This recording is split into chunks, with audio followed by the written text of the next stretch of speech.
Dang. All right, what's going on, everybody? Good to be back, man. Good to be back. Hang on, I actually forgot to add something. Hang on.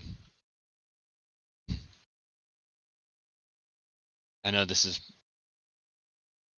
kind of bad, but I mean, it's not bad, but just kind of cheesy. Okay, it's good to be back, everybody. Yeah. Okay. I don't know if y'all heard that, but yeah, good to be back, guys. Good to be back. Okay. I haven't done a debate in a long time or a conversation in a long time. Yeah, it's been a little while, and um, excuse the background or whatever. I'm about to go uh, start going out of town starting Monday, starting this next Monday. So I'll be in a hotel room, and so uh, I'll be able to do this like all the time, right? And I'm so excited. So um, yeah, so the thing here is, again, if you if you read the title there, it's you know it's impossible to argue an atheist worldview. Okay, so I think I still got my banners up. Man, this thing is cool. Okay, that's first off. Okay, so I think I might just keep that up the whole time. No scoffing allowed. Okay, that is no scoffing at all. And if there is on either side, okay, the conversation will end. All right, and you will be taken off. So yeah, and it's going to be a little while to get people in because, again, it's been a while since I started this, so or since I did my last one, and we were getting a good bit of people in, and it was very fun, very good. But yeah, again, it's been a while, so I don't know how long it's going to be, and we might not get anybody tonight. That's just just what it is, but hopefully we do. Hopefully we do. So here's another one right here. Time to debunk if you can. And spoiler alert, you can't. Okay. And it's not my arguments, it's the failure of the atheist worldview arguments. Okay. It's impossible to make an atheist argument work without uh, without harming your own worldview and without stealing from others, especially the Christian worldview. Um, and yeah, it's impossible. And you really have to be inconsistent, to make an atheist worldview work. Okay. And see, the problem is with the atheist worldview, but a lot of secular worldviews that don't necessarily only have to be atheist, but it comes from atheism.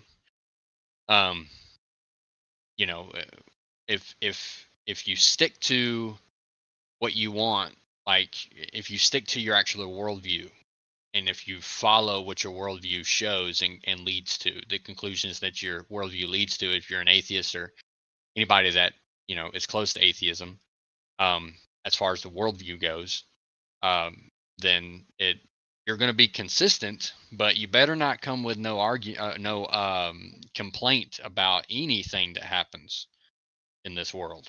No complaining at all, because you can't. There's no such thing as good and evil. Okay, not objective good and evil, right? So it would be subjective, right? Which would be, my opinion versus your opinion, right? I might think that murder is wrong and you don't think it's wrong. So who wins? How does that person that just got murdered, how did they get justice?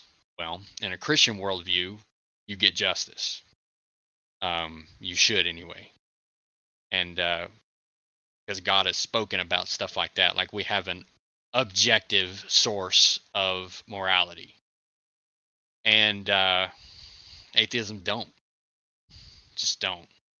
Okay. So, and then on the other side, like if you're being consistent, that's great. That's good for you. But you can't come with any kind of complaints or anything like that when anything wrong happens. All right. And then if you're not consistent, right, with morality, and you do think that there's objective morality in your worldview as an atheist or anybody secular, um, then you're not being consistent, and debate over.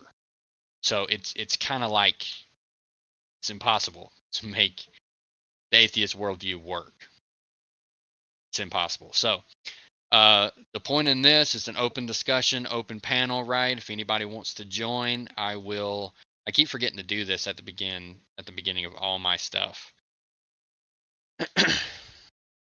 but I'm gonna put the link in now. I don't know, probably not, but I just posted like 30 minutes ago before I came on, and I said I'm only allowing one person at a time. If you're a Christian, then that's one thing, and you want to debate somebody else, that's fine. I'll let you on, and I'll step back as like a mediator type thing. But if it's just me, only one from the other side come on at once. Um, and again, I'm probably gonna. I need to keep this up the whole time, but no scoffing allowed. Like zero tolerance, none. Okay, because I can't stand that. All right.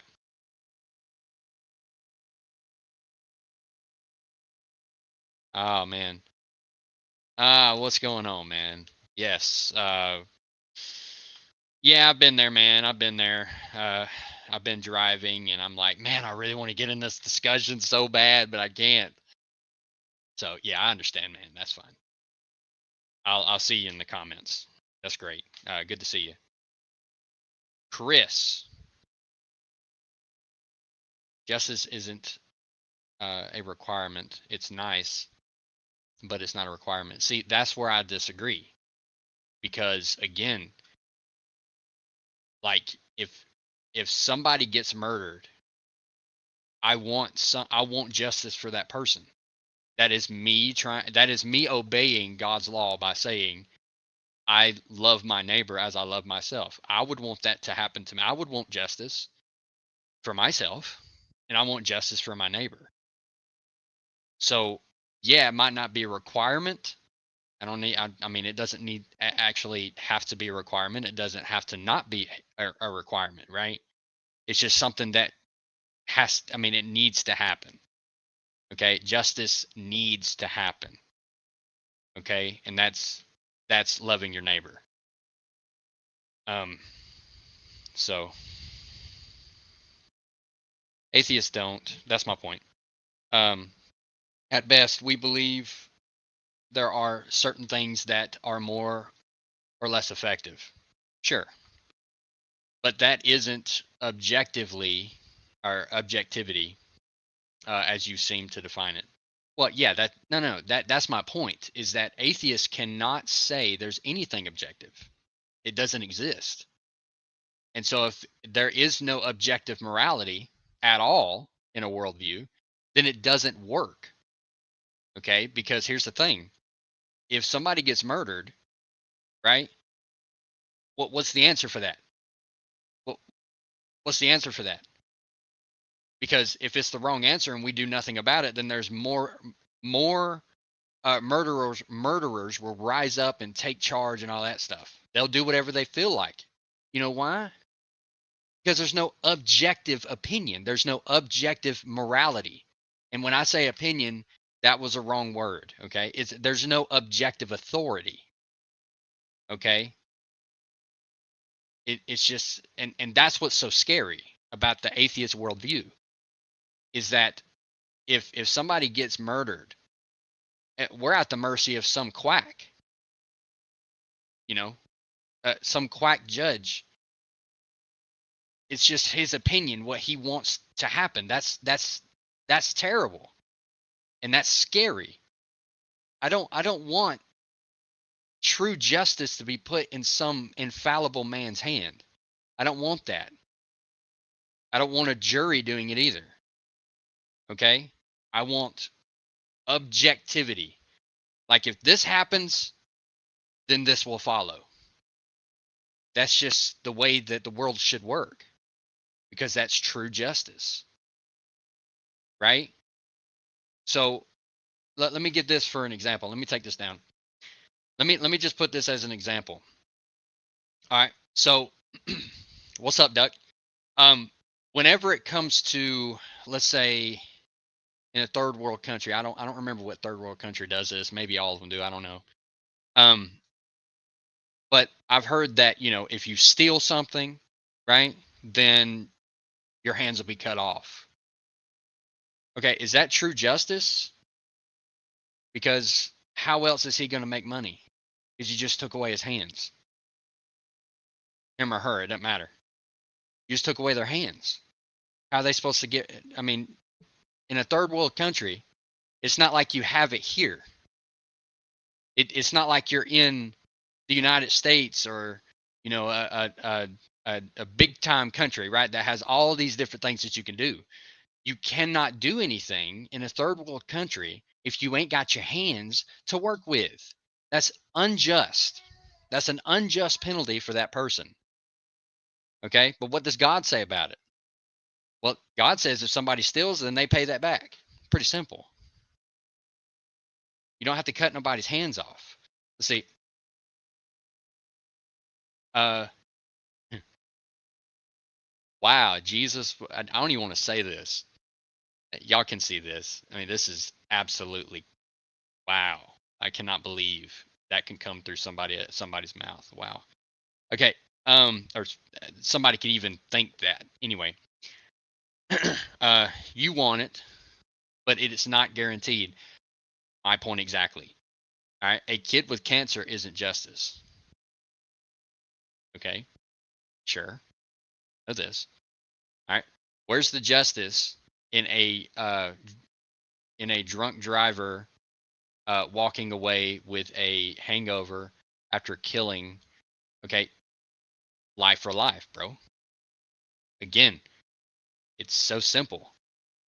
There is no objective morality, because morality is a human construct. Okay, good. So you're consistent with your worldview. That's good. That's absolutely great. Um, yeah. Anyway, yeah. So thank you, Chris, for being consistent with your worldview. So since it's a human construct, I don't want no, like, if there is no objective morality, and there's no such thing as good and evil objectively, then I can't hear any complaints about anything happening. So if a murderer murders somebody, I can't hear a complaint about that. Okay, because there's no objective good and evil if there's no objective morality. If that's just a human construct, that doesn't follow.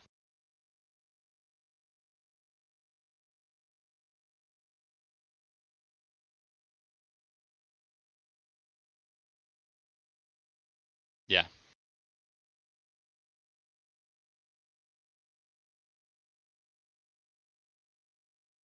Christian ethics. Interesting. So, okay. So this is the problem with this kind of argument, because this is the exception to the rule, not the actual rule. Okay. So this is a hypothetical. Okay. 50 drunk drivers or neglectful parents. Okay. Either way, it happens. And it's a shame, really. It's a shame that if it's a neglectful parent, okay, like, are these two things connected here in this argument? Just kind of. But I don't understand how you can ask how much anger can a person have. Like, that ain't got nothing to do with no anger. Okay, that has something to do with, yeah, I want justice for those lost lives. Okay, because what is worse? Okay, what is worse? If somebody murders somebody, now obviously there's accidental punishments in the Bible. Okay, so if you accidentally murder somebody, then that's another thing. But if you like plan it out, and you actually do it, right? If you actually carry it out, then that's another thing, right? So that's the whole point, right? So there's an objective right? Way to go about things.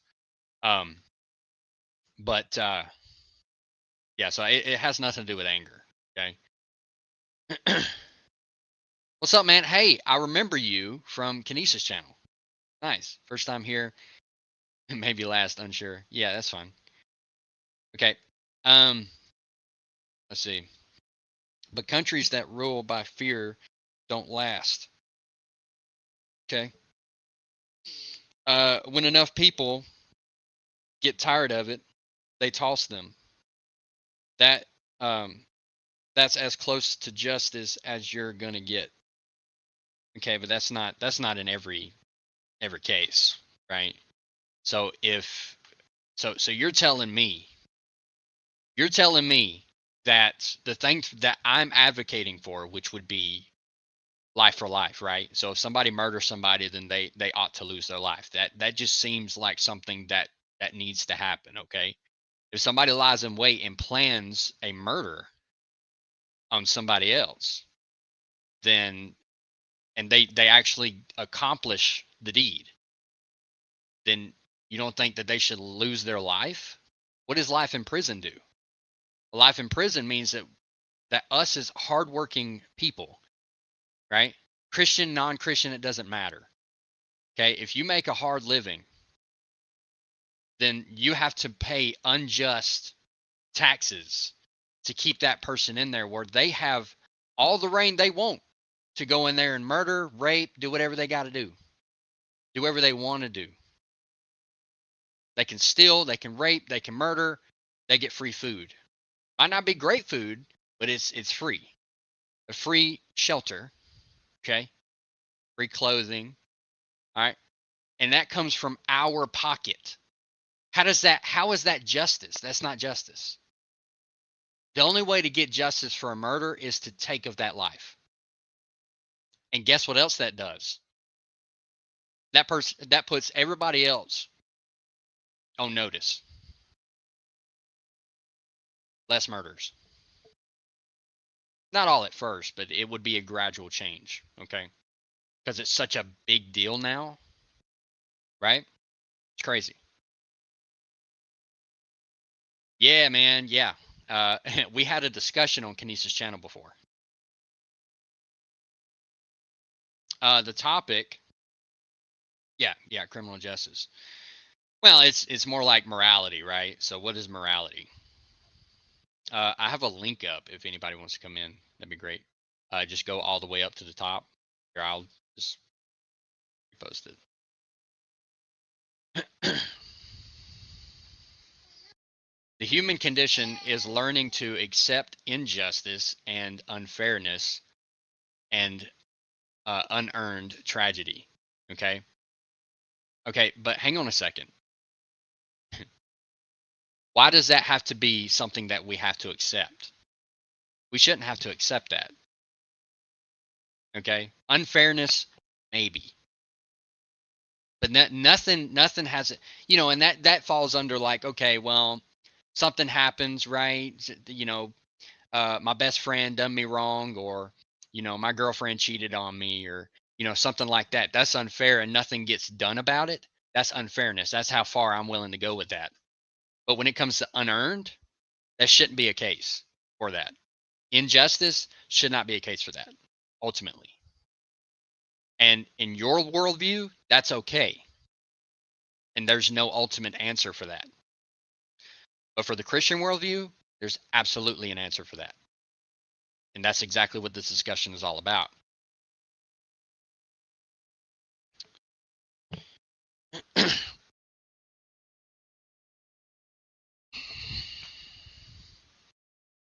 Yeah, obviously. Obviously. I'm not advocating for any kind of party or any kind of politics or anything like that. This is what God says. Okay? And I'm just bringing up a simple topic, a certain thing that we can just, we all know what murder is. Okay, that's a very, I don't know why it's a controversial thing, but in a lot of ways it is.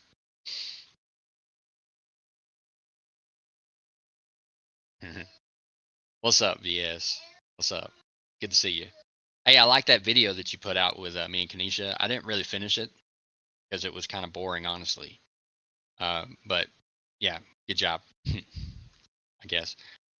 The death penalty has never lowered murder rates because they always dropped it.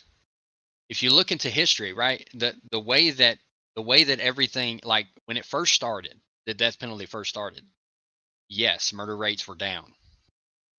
Okay, now that could fall in line with like timeline and everything like that because it was fairly early, right?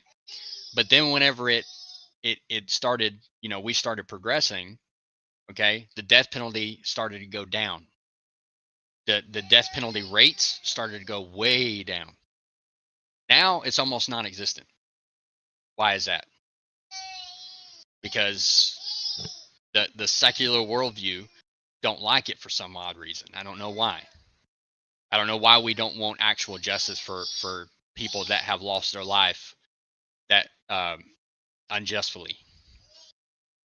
Somebody forced their will upon some other life, and we're just okay with that. We're just okay with that. We're not concerned about that person's justice after all. I think that's pretty crummy, honestly. I mean, how can that even be a thing? So who do you take vengeance on when a tree falls on your head? Okay, so the first problem that you have with this is take vengeance.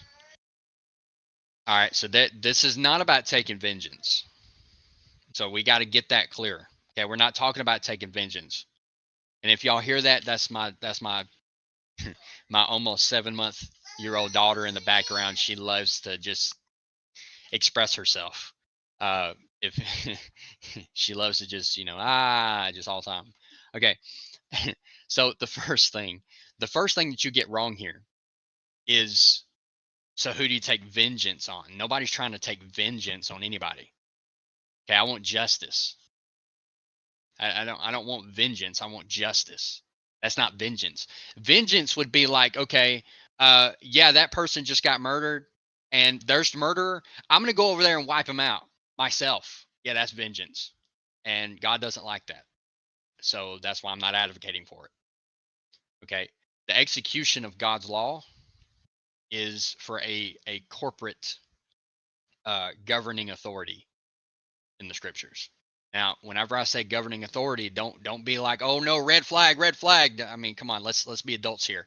We know what that means. Okay, we're not talking about today's government. Okay, we're talking about a governing authority. Okay, this means a group of people, right, that are appointed at a certain time. Okay, and they execute God's law, God's justice. Far more effective. How so? Social services. We're still having to pay for them to be alive. And do you really think that it's okay for somebody to live, to allow the murderer to live when the victim has no right to live in their own eyes? How is that justice? How is that justice? Because it doesn't matter how much they do, they're not going to learn. Not all the time. Now, we can go a little deeper with this, okay? And in a Christian worldview, right, we offer forgiveness, right? We offer God's forgiveness, right? We give them the gospel, okay? We want them to be forgiven, all right? Just like everybody else is forgiven, okay? That's what we want. Let's see, I don't. Hello there. What's going on, Jamie? Hey there. So, I don't have a whole lot of time, 10 minutes at most. Sure. And I don't usually talk about controversial things too late at night because then it keeps me up late thinking about it. Sure. So a couple of things on the top of my head. It seems like it'd be easy to forgive somebody after you've killed them, right? Like, haha, I killed you, now I forgive you. It just seems like a hollow kind of forgiveness. It seems like the harder thing to do. And the more meaningful thing to do would be to find forgiveness for somebody that still lives. Well, I think it would be more like we are forgiving them, or God is forgiving them. It wouldn't be like, they're forgiving. I don't think I'm following, because it's So like whenever, go ahead. so if somebody kills somebody that you care about, or somebody in your society, either way, Anybody in this matter, I mean, I don't need to know them or anything like that. If somebody murders somebody else, that's just wrong objectively in my worldview. well, sure. Forgiveness is usually something a discussion we have when it's somebody that we care about on some kind of level, right? With that being the case, if somebody kills somebody that you care about, and so now begins the inner wrestling with the idea of forgiveness. And it seems like while we're wrestling with this, if the next thing that happens is the government kills them on our behalf, right? Then it seems like a hollow thing to say, well, now I'm going to forgive them. You've already killed them. You Okay, already. all right. So I understand what you're saying. So that's not what I was getting at. I might not have been too clear on it. No, so I apologize for that. All right. What I was saying is that before the death takes place, before the execution takes place, and again, in my worldview and the way that I'm coming about this is if this was already set in place. Okay, so if it's not the government that we have now and all the unjust laws and all that's going around now. Now we're taking what God's law says, and we already have the people in the offices that need to be in the office and everything like that in this scenario. So I should have been more clear about that. So it would be basically like, okay, if somebody murders somebody, right? Mhm. Or somebody rapes somebody, or somebody, anything within God's law that would lead to the death penalty. Okay, life for life, Yeah. right? So if anything happens like that, then obviously before they are taken out completely, before they are put on death row, then they need to have the gospel offered to them before that takes place, and possibly you save that person's life, because theologically, right, in the theological landscape of things, right, that debt has to be paid no matter what, and that the only way that debt can be paid is through death. Wait, you're not talking about the debt for having killed somebody. You mean their sin debt? Well, yeah. So it's and both, right? So in the scriptures, right, there's a punishment there's physical punishment of like physical death, and then there's a punishment for sin, which is spiritual death. In this case, the debt would have to be paid for them like right now, like, you know what I mean? But for us, that, like, if somebody has not done any of those things that would lead to physical death, then they would still have to die eventually one of these days to pay for that, to pay for their sin upright in a spiritual way. Okay.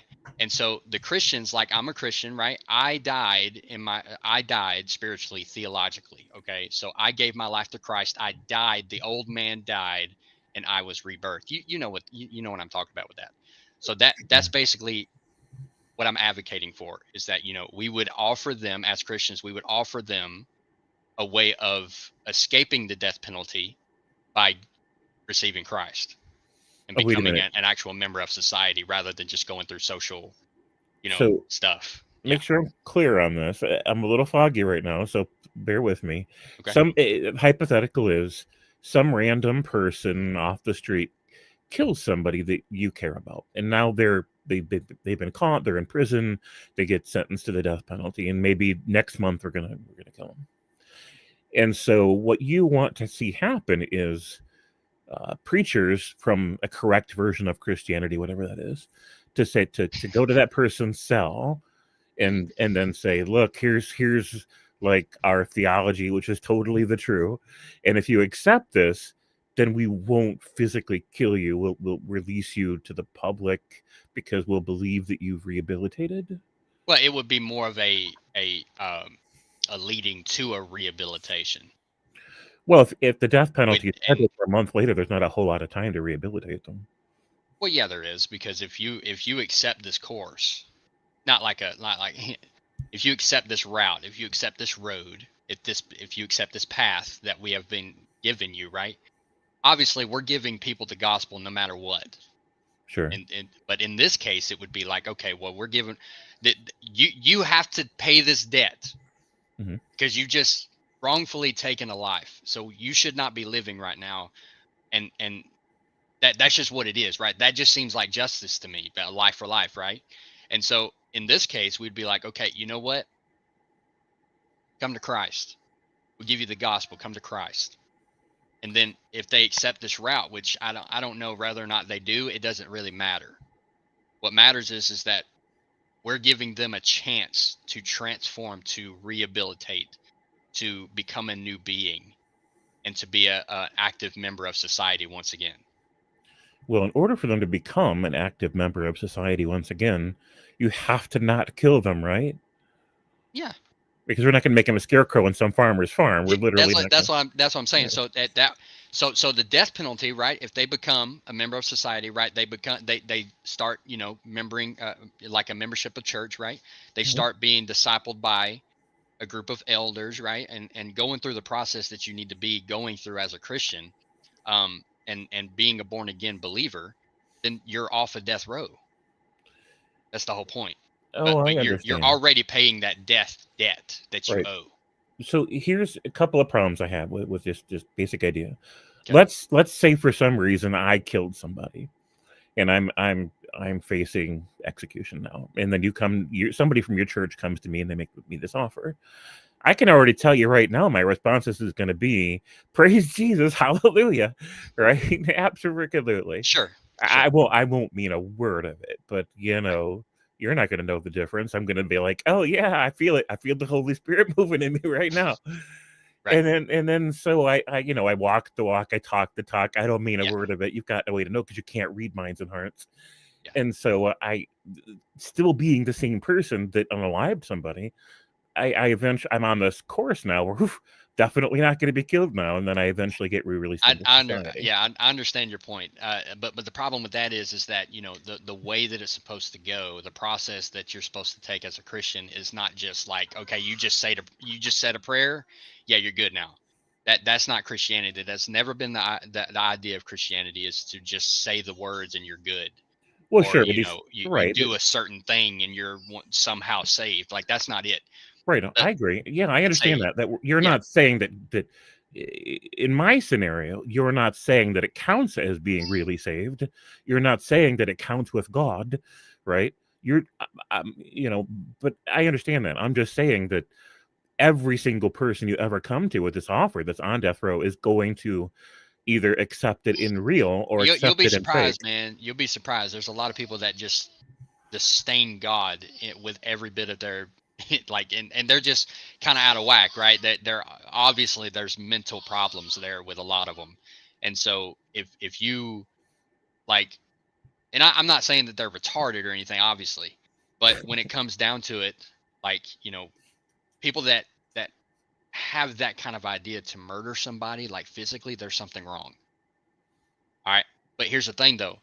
Some Yeah. people just completely hate God with every fiber of their being. So, no, they would not go through that. Not everybody. Well, Absolutely not. well, I understand. Not those cases. Like I remember this one time I went hiking up in the mountains, right?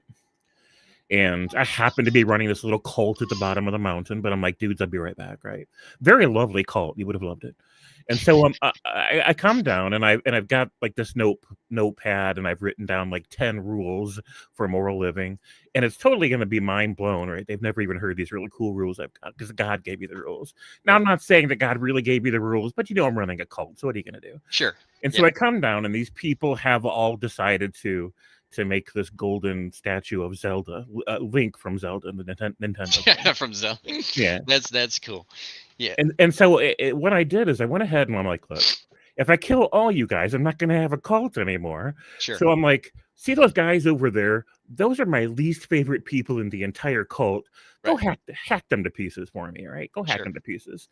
And so then the issue is because I ordered my cult to kill some of the cult, am I now a murderer?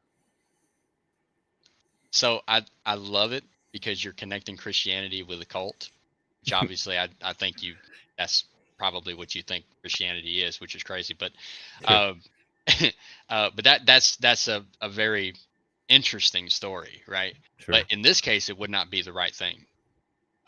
because it's not like one Christian at the top, which is what a cult is, right? It's a one leader type thing.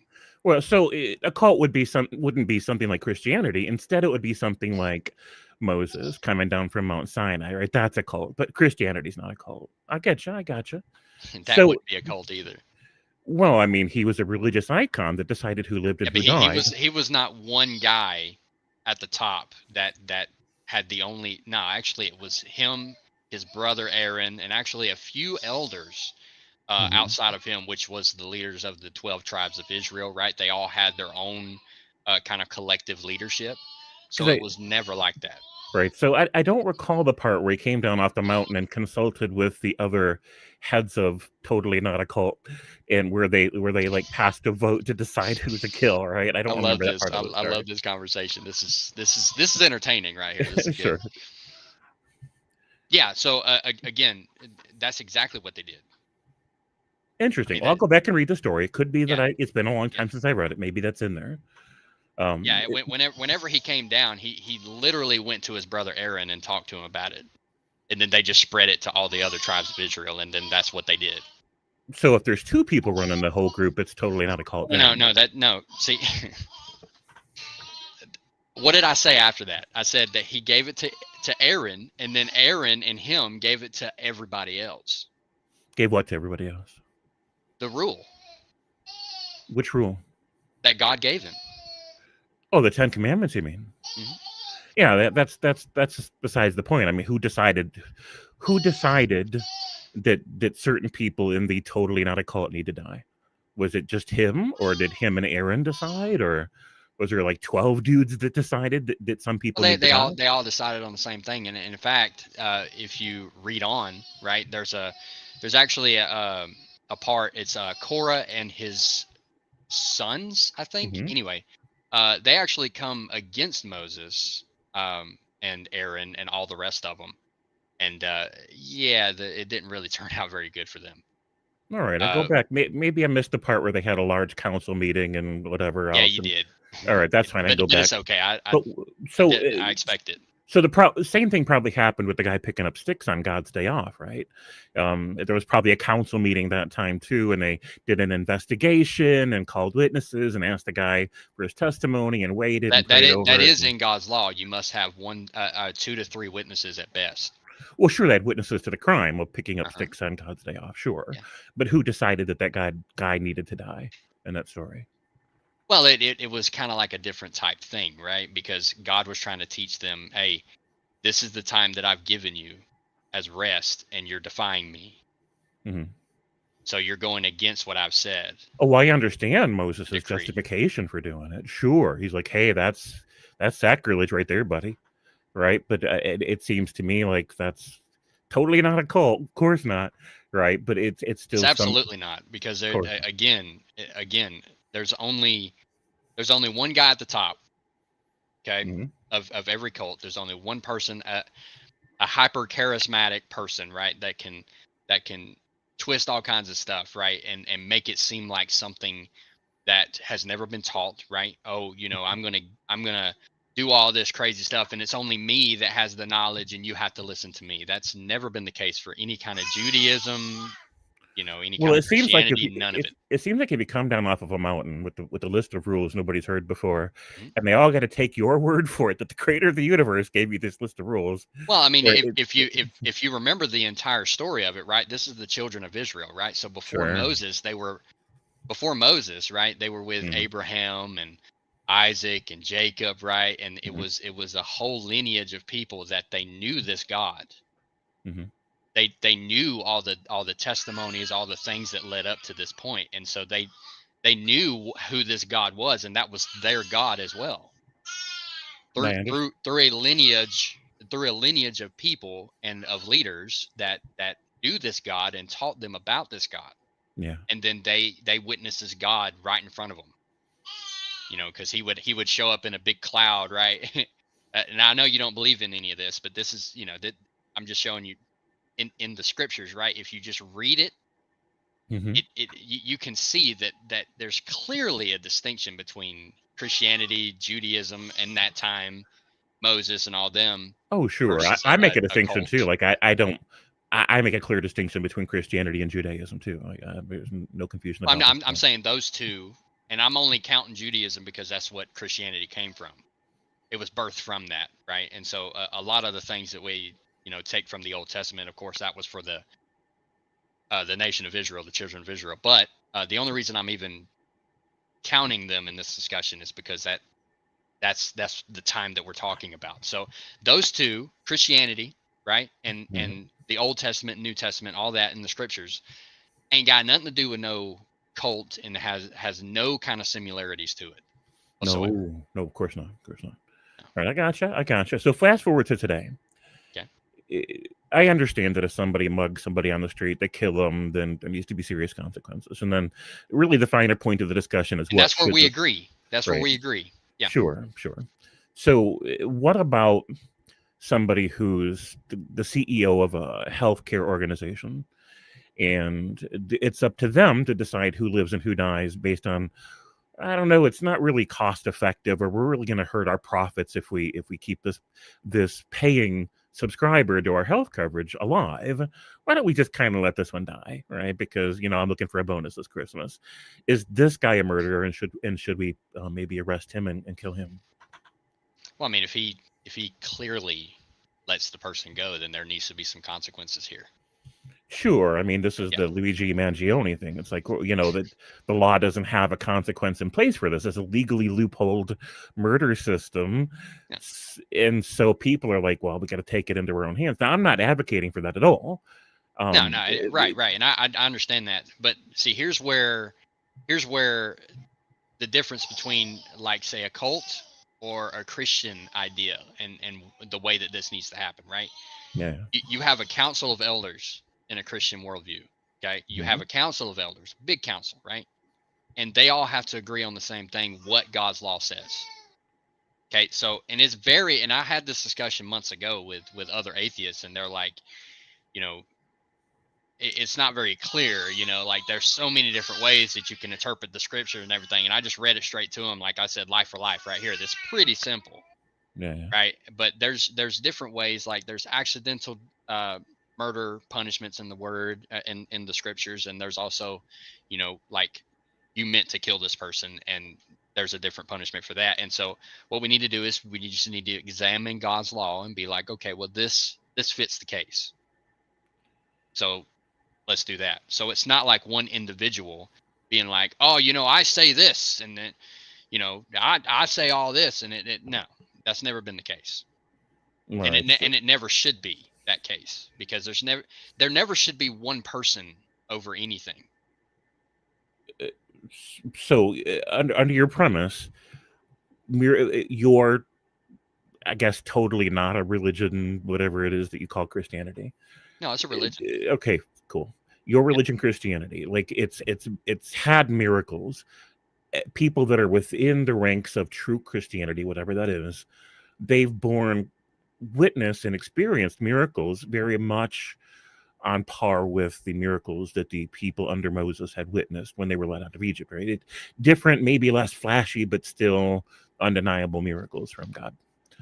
And so, because the people under Moses had witnessed miracles in the context of the narrative, that legitimizes one guy at the top deciding who lives and dies, when the guy picked up sticks on God's day off, because at least the people knew who God was, right? And so they knew God authorized him. And so flash forward to today, Christians are no longer comfortable with having one guy hearing from God. They sure are relieved that there's a whole bunch of guys hearing from God that have counsels about what God says and what God wants. And so they vote on it, and if they all agree, cool. If they don't, then somebody needs to leave the council so they can go back to harmony. And so then they decide, in your worldview, in your theory, let's say the government and Christianity sort of merge, they become the same thing. So you have a blessed nation of God-fearing people who run the government. And so now they've got this judicial system where people that are on death row because they've killed somebody, they get a special deal. Look, if you agree to these terms and conditions, if you agree to walk the walk and talk the talk for Christianity, we won't kill you. And eventually it leads to your release into the public once we trust you. And so most guys are sane enough, no matter why they killed somebody, that they're going to agree to the idea. Part of the problem I have with this hypothetical situation is that it is literally a duress scenario where people are being given a religious message under literal duress, no matter how they ended up under the duress. But here's I'm sorry, but I have to stop you there, because like I said before, the gospel needs to be given regardless. So it's not just the gospel. The gospel is not just given in this certain scenario. Oh, I understand. You would have given it to anybody that you can, and you're giving it. But so, it's not like a walk the walk, talk the talk type thing, right? That's work based. That's not Christianity. Christianity is a total transformation of oneself. Sure, but you have no way to gauge the transformation unless you do. Absolutely. How do you gauge the situation? If somebody's in prison, they don't have an opportunity to do the same things they were doing out in public. I mean, you can say that they still can go around doing horrible things in prison, but well, they do. They all, like, I mean, us, people that actually work hard for their money, they have to pay unjust taxes to keep those people alive that are just, murdering and raping people inside, and they're getting free food, clothing, and shelter. Sure, we're talking about your ideal scenario, though. What I'm saying is that that's unjust as well, because why is that called justice, that somebody gets put in a prison cell for the rest of their life, and we that are not the murderers, right? We are actually hardworking citizens of society, regular members of society. We're having to pay for that person that wrongly took of a life. Okay. And they're just okay to live. We want that to happen. We want that person to live when the other person was denied the right to live by that person. That just don't seem right to me. Oh, I understand. Part of the problem is the reason it costs so much to provide for these people that are in prisons is because they are typically, in America, for-profit prisons. And so they don't just charge the taxpayers literally what it takes to provide for the prisoner. They also charge the taxpayers how much it takes for the people that own the prisons to lead a very comfortable life. And so that's part of the problem. But I agree with this. That's my whole point. So if you were to reduce the unnecessary extra level of spending that's just for profit and just reduce it to what it really costs to provide for these prisoners, then we could realistically say most prisoners are capable of earning their way. You just make them work so many hours a day, you generate profit with the money that they make, and you turn that profit into the cost of providing for them. So they're actually providing for their own expense, and then you don't have to kill them. And that would be some of the process. That right there would be a part of the process of what I'm trying to advocate for. Yeah. Like, the Bible is very clear on hardworking people.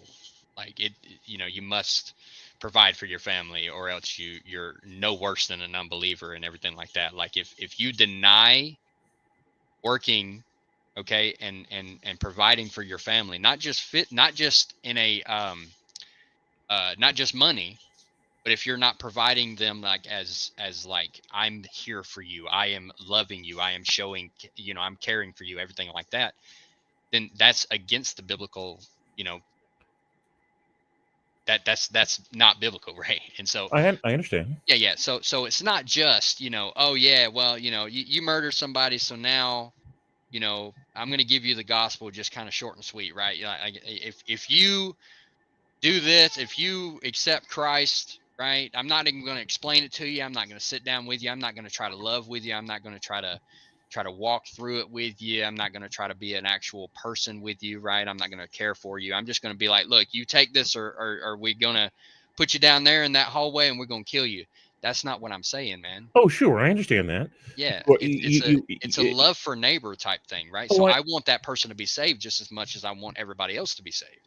Sure. But no matter how much you hold their hand and make eye contact with them, and no matter how gentle your tone of voice is, no matter what your personality is, your disposition is, your intentions are, these are besides the point that I'm making. Because even in the scenario where it's a sweet and gentle as you want to make it, they're still being given the gospel for two reasons. One, you'd have given it to anybody anyways. But two, if you're giving it also because they're this convicted person and you'd like them to accept it so that you don't have to kill them, and they know this, right? They know that under this hypothetical scenario that you're proposing, that if they at least express an interest, it buys them time. And if they follow through by, behaving as a prisoner and acting responsive. See, you're and I'm sorry, I have to just cut you off there, because again, there's a disconnection here with what I'm trying to advocate for. Sure. True Christianity, whether you believe in it or not, actual Christianity, right, is a complete transformation of somebody. Okay, so it's not just, again, all right, it's not just a walk the walk, talk the talk type thing. That's not it. What it is that you know somebody by their fruit, the fruit that they bear, right? Sure. That's scripture. So, well, the fruit that they how do you measure the fruit that they bear? By their attitude or by their actions? Both. All right. So if you follow the 9 gifts of the Spirit, or the 9 fruits of the Spirit, right? Sure. Love, joy, peace, goodness. Right. Yeah, you know those. Yeah. That's great. Do. All right. So that's a good step, man. And so, yeah, sure. But it's not just that, right? It's just like, okay, like, are we actually, like, are you the same person? And you can tell that. You can tell if they're the same person or not. See, you can tell if they're a transformed human being. I can absolutely tell that. I don't think that's correct. I know you believe that. You're not lying to me right now. No, because I go to my church, right? My church is full of drug addicts, right? and well, obviously former drug addicts. Okay, let me clear there. Yeah. And just formal bad people, right? They're just not great. I'm not a good person either. But here's the thing: when it comes down to it, so do you know? Is there one common drug? Is it like usually heroin or usually pot? I mean, it doesn't matter. Like, it's just, if you decide that you want to follow Christ, right, we're going to help you through it. Right. Well, I only ask because that's the same thing. So what I see on a weekly basis, on a daily basis, is these people that have been living the way that they've been living, in total being lost and stuck in drug abuse and everything else. And it's like, I've seen this person literally transform in front of my own eyes. And I see their life. I see the fruits that they bear. I witness their life. And I see the total transformation. Yes, you can absolutely see. What do you see in their lives? What are the physical things that you see in their lives? Well, it'd be more like, okay, well, first of all, you're not taking that drug anymore that could possibly kill you and harming others. But you're taking care of other people, right? You're loving one another, right? You're actually caring for yourself as well. Because a lot of times when people are like stuck in drug abuse or anything like that, they're very depressed. They don't have any love for their own self. If it comes to, like, life damaging, like, heavy drugs. You know what I mean? Like, you just don't care. So one of the things is they stop taking drugs. Yeah. And maybe they take more showers. Take more showers. Sure. I mean, they do things like they're taking better care of themselves. I need to take more showers. There you go. No, but I'm not gonna sit here and try to lay it out for you. Okay, like, the thing is you have to sit there and see it yourself. Right, I understand. So a prisoner inside a prison on death row, they don't have access to drugs, and so for them to, it's a given that they've already stopped taking drugs. That's not true at all. Actually, a lot of times you can get whatever you want in prison if you're set up in the right clique. Well, sure, if you're part of a gang, or if you've got, which is money everywhere, because if you're in a prison and you're not connected to some clique or some gang or anything like that, you're pretty much going to get wiped out. You're the odd one out. You got a target on your back. You're fresh meat. That's basically, and the guards help this process out. But that won't be the case in a Christian prison, right? Because you're not going to allow that to happen. So right, because those murderers and rapists are going to be taken out.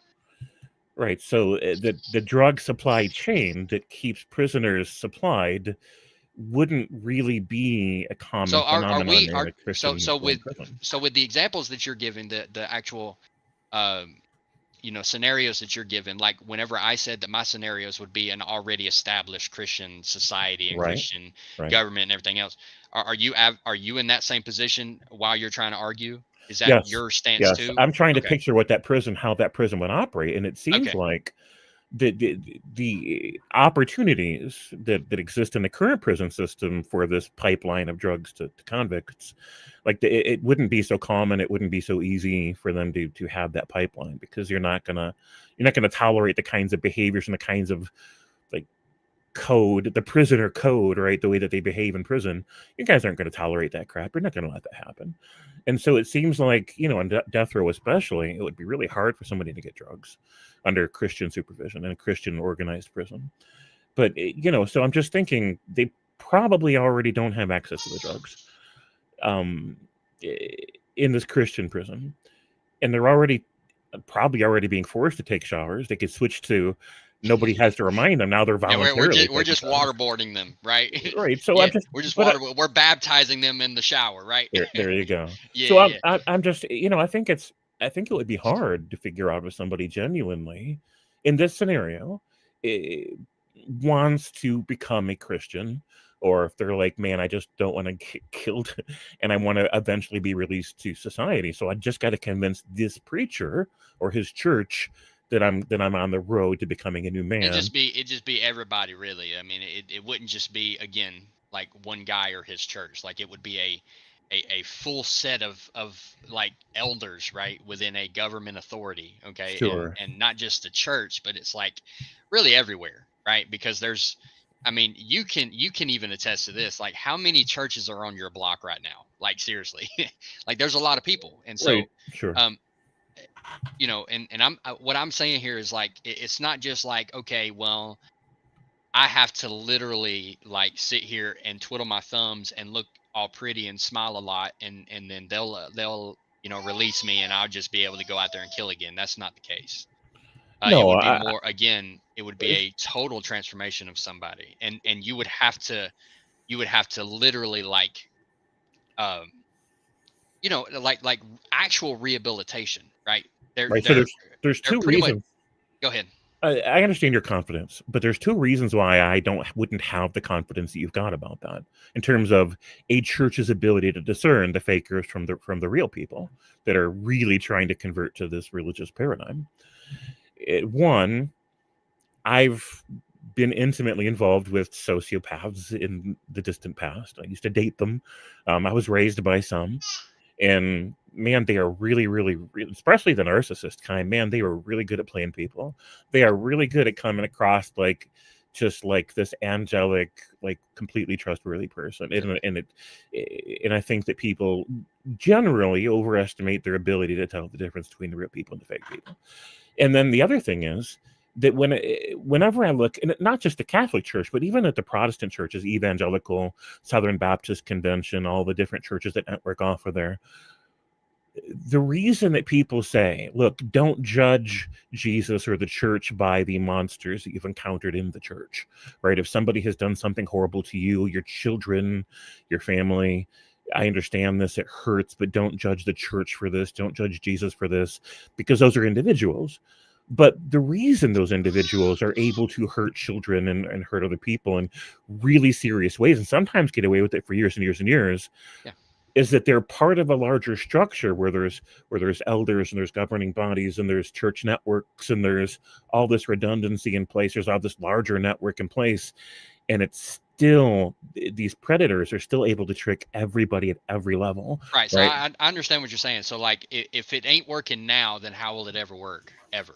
Yeah, it just seems In a like broader scope of things, right? predators have proven, even within any given organization of or religious structure, have proven consistently to be good at avoiding detection and convincing everybody that they are born anew and the Holy Spirit indwells in them, and it Sure. doesn't at all, right? Yeah. And so if they can convince people, it just seems like prisoners, especially with all that extra motivated interest, they, especially if they're like really cunning, that they'd be able to trick people too. Sure. And I'm with you. I'm with you, because yes, there are a lot of monsters in the church. I get it. Yeah. A lot of bad apples, but here's the thing. Um, we're just not taking care of our own right now. and that's a sad truth right now. And I will say that we're not doing a great job of it.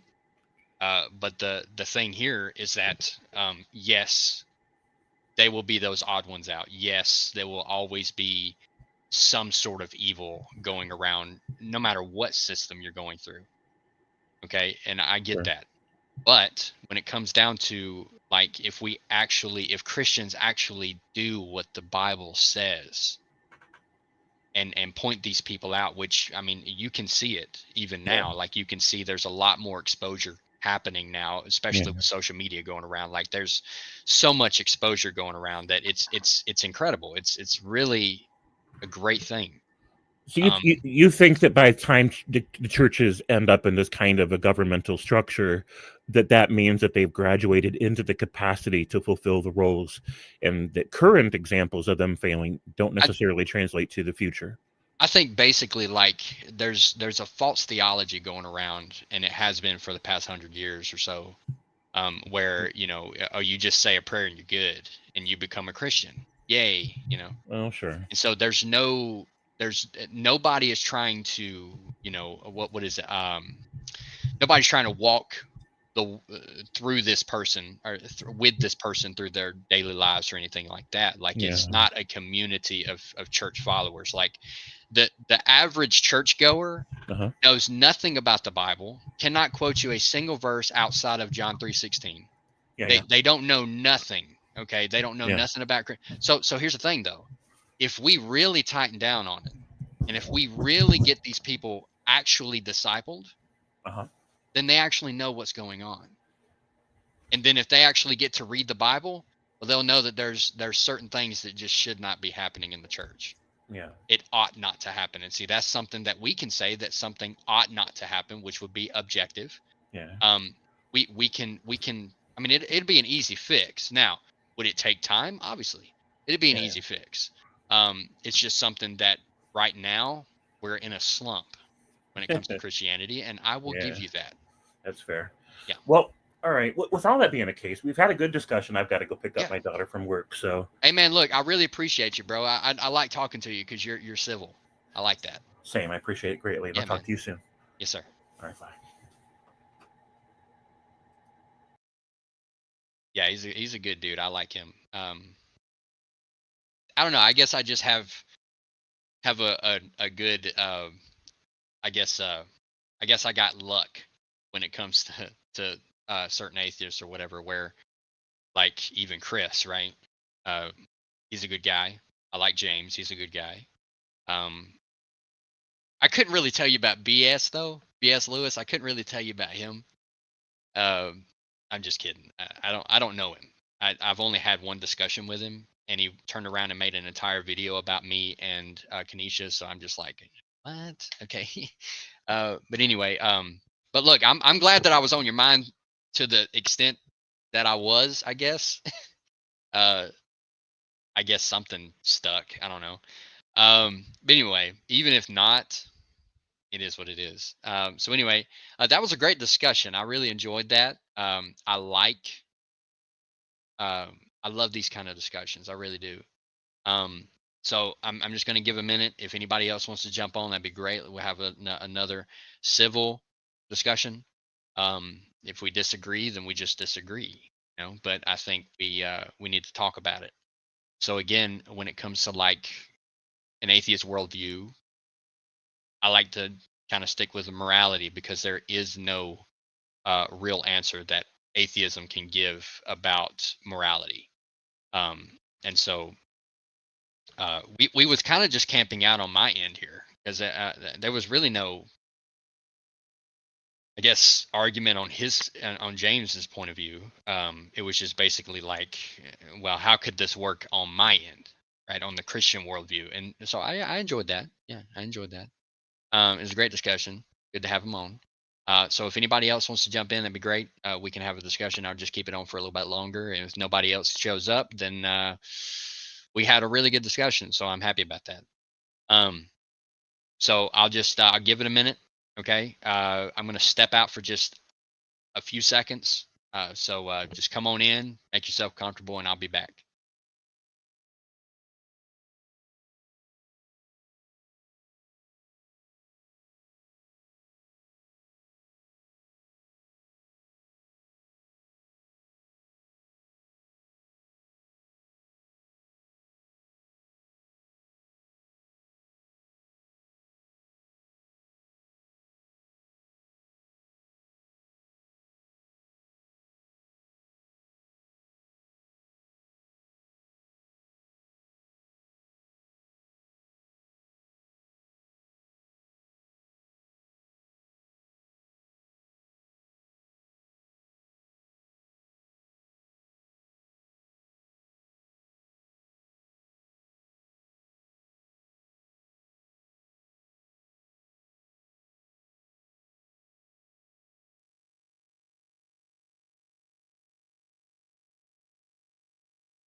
Yes, I have football playing in the background.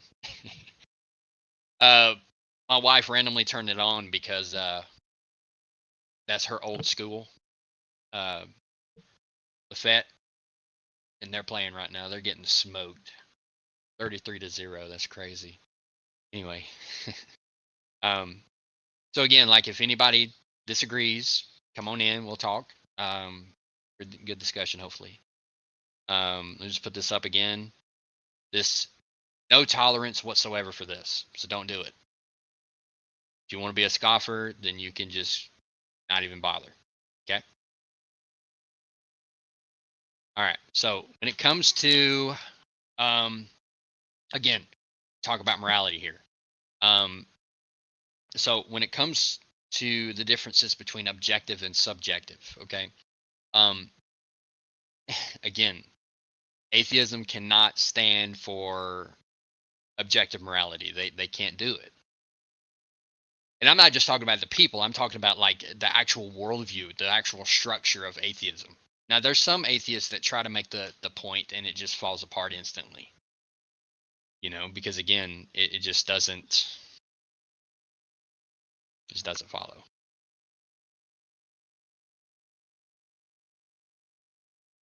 No, I don't. I do not. Chris is still in. That's cool. Hope you're having a safe drive, man.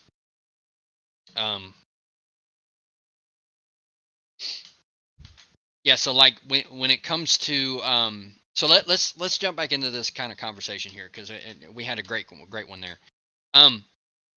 So in the setup now, that was a great point. Whenever he brought up like, okay, they're not doing it now. The church ain't doing it now. Christians ain't doing that kind of thing now that you're advocating for. Why would they ever get there?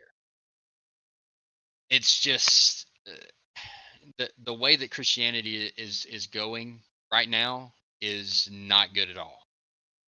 Okay, it's just not. And so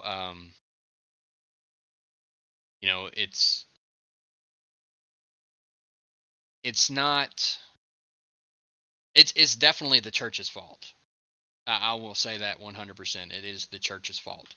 Okay, we have really dropped the ball, and it's a theological thing, I think, where you just said a prayer and you good. You're a Christian, yay! No, that's not the way the Bible describes salvation. And I think when it comes to once saved, always saved, or like, okay, well, even the predestination that Calvinists like to bring up, I don't agree with that either, because that basically gives somebody false hope. That before the world began, before the world even existed, you were already predestined, not foreknown, because those things are two totally different things, but you were predestined to be saved, and others are not. And that's just that doesn't work. That doesn't work in scripture. That doesn't work in the whole landscape of it. Like if you really follow it down, it just doesn't work. And so when you think you're untouchable, that means you're going to do whatever you want. That's why there's so many priests in Catholicism, right? Throughout the years, that's been, molesting kids and, doing all the stuff that they're doing. It's just like they think they're untouchable. They think that they're the men of God, right? Or the chosen, right? No, you're the priest, right? You're the high priest. Oh, you know what I mean? No, that's not right. So that just gives them, I guess, the excuse to do certain bad things. And then you got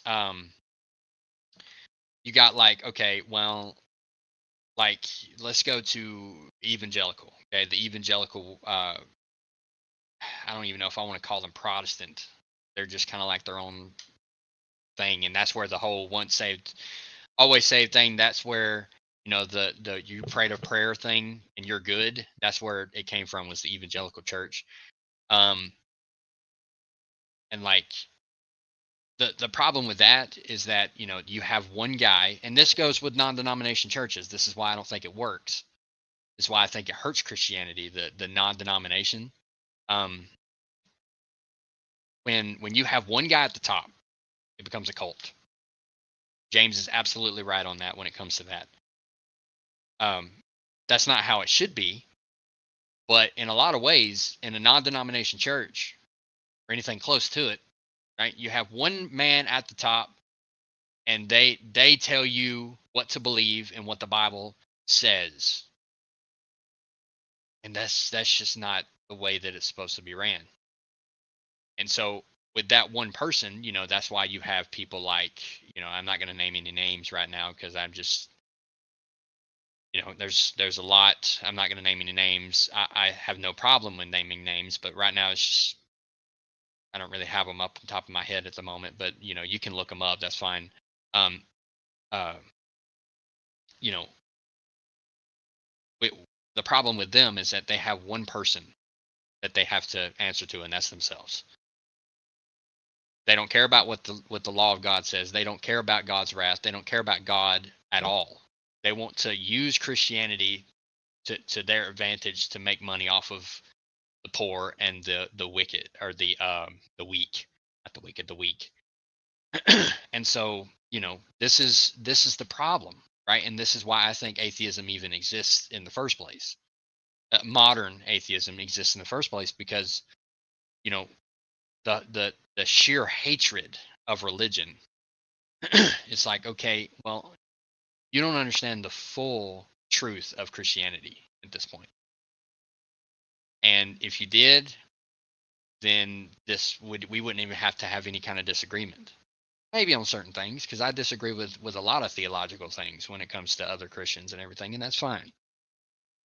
We agree on the essentials and who God is, and who Jesus is. You know, so we don't teach a different Jesus or anything like that, which is totally, you know, wrong when it comes to the scriptures. But you know, they don't have nobody to answer to. They're the top of the top. They're the top of the food chain. You know what I mean? And that's just, again, that's not the case. Okay, that's why there has to be a group of elders in one church. Group of elders in one church. That way you don't get misled. You don't get misled. It's a very high probability that you will not get misled in that. Is there a possibility that you could? Sure. It's a very low probability. I've been to a lot of churches in my time. I'm only 30, but I've seen a lot, and you know, it's just, yeah. Some churches don't do it right at all, and that's just how it's been, you know, for the past 100 somewhat years. Maybe not even that. It's been bad. You know, the rise of televangelists, and you know, it's just not good, right? They're just a bunch of wolves in sheep clothing, which is exactly what the Bible describes them as. And the problem is that the average Christian ain't got a clue, because they listen to them and they get their information from them, and they don't even go home and read their Bible themselves. And that goes against Scripture, because Scripture says you must study to show yourself approved. Okay, 2 Timothy 4. And so, with that in mind, right? If we actually educated the average Christian and the new believer, and actually discipled them in the way that Jesus discipled his disciples, and the way that he discipled other people as well, it's just a totally different thing than what we got right now. Totally different. Let's see. Sorry about that. I got on a little rant, Chris. Categorical imperative. Okay. There's your answer. What's the answer? I know you're driving, so I'm not going to hold you to it. So, like, when it comes to like prison, or you know, how we treat murderers, or whatever, the same thing that me and James was just talking about. It's like, okay, let's see,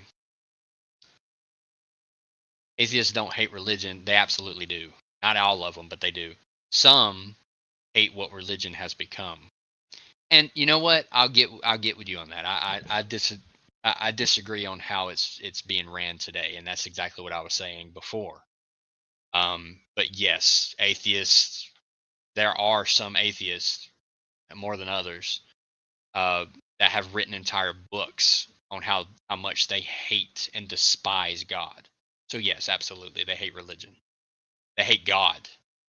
Not all of them do. Some of them just don't care, and that's bad too. That's bad too. So yeah, that's just not true. Atheists do, not all, but most atheists hate Christianity and hate God.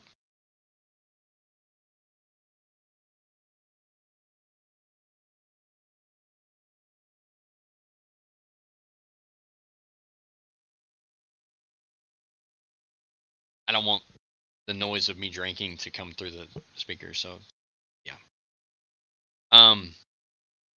So yeah, I mean, I think if we start discipling people now, I know it's a huge project, but if we would get the wolves out, and it would be a process, it'd be a big process, big project, okay, and it would take some years, it would take a lot of time to get everything situated, and that's exactly what we got, in my opinion, is time. When it comes to Christianity, we have time. That's the whole thing with the um you know my eschatology, right? Is that I think the time is not short, right?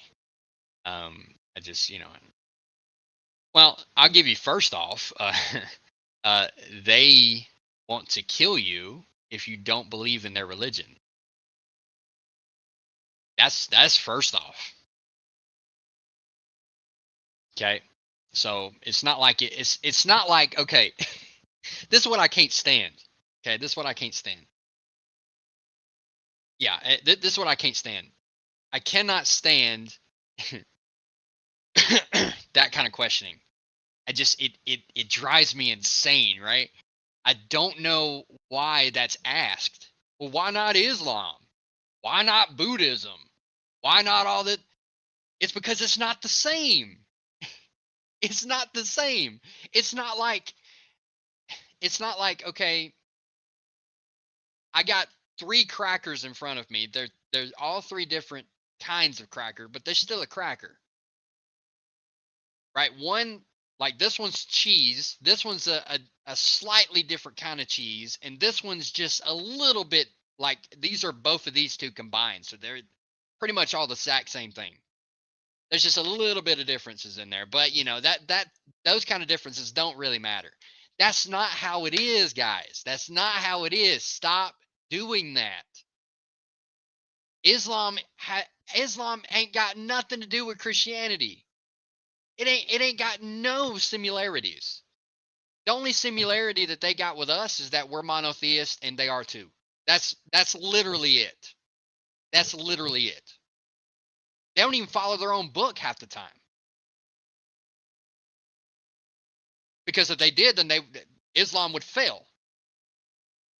So no, that's not true. Buddhism is all about self. Okay? That's not Christianity. Christianity tells you to die to self spiritually. Okay? Become a new creature in Christ. You become a slave to God. That's not the same, guys. Quit asking that kind of question. I'm sorry. I love you, Chris, but come on, dude. You can do better than that. That's not what this is, bro. It's a different thing. Islam and Christianity are not at all the same thing, with exception to we both serve one God. Okay. They worship Muhammad more than they do Allah.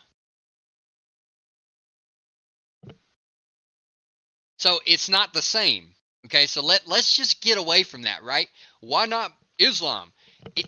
Let's just stop that, okay? It just drives me insane.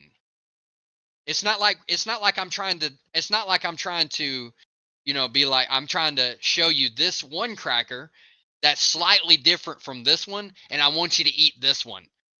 No, that's not it. So I'm gonna stop on that. But good Lord, dude, come on, you can do better than that. Anyway,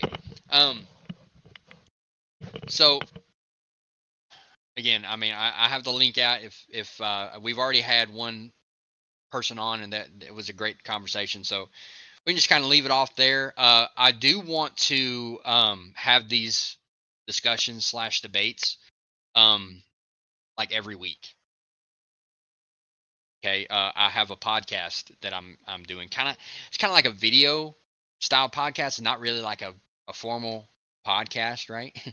um, but it's I'm just gonna ignore this. Wow. Anyway, so with that, okay, I do want to do these debates because I love these conversations and everything, because the way that I see it is that once we stop talking, then we just all fall apart, and I just don't think that's how it needs to go. Um, so I like different views and different people coming on and everything like that, so we can see the differences. And people can actually see the truth in Christianity.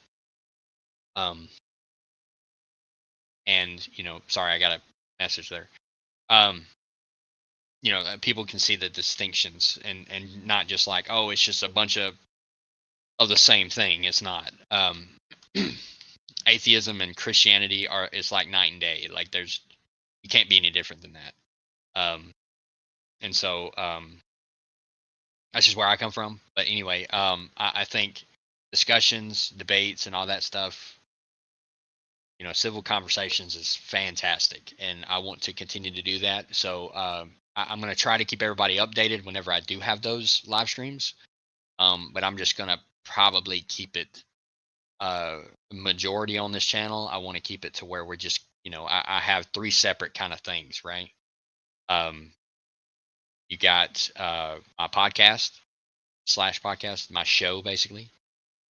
These kind of conversations / debates, and then you got verse by verse Bible study. So you got those 3 kind of sections of videos, different kinds of videos. And yeah, anyway,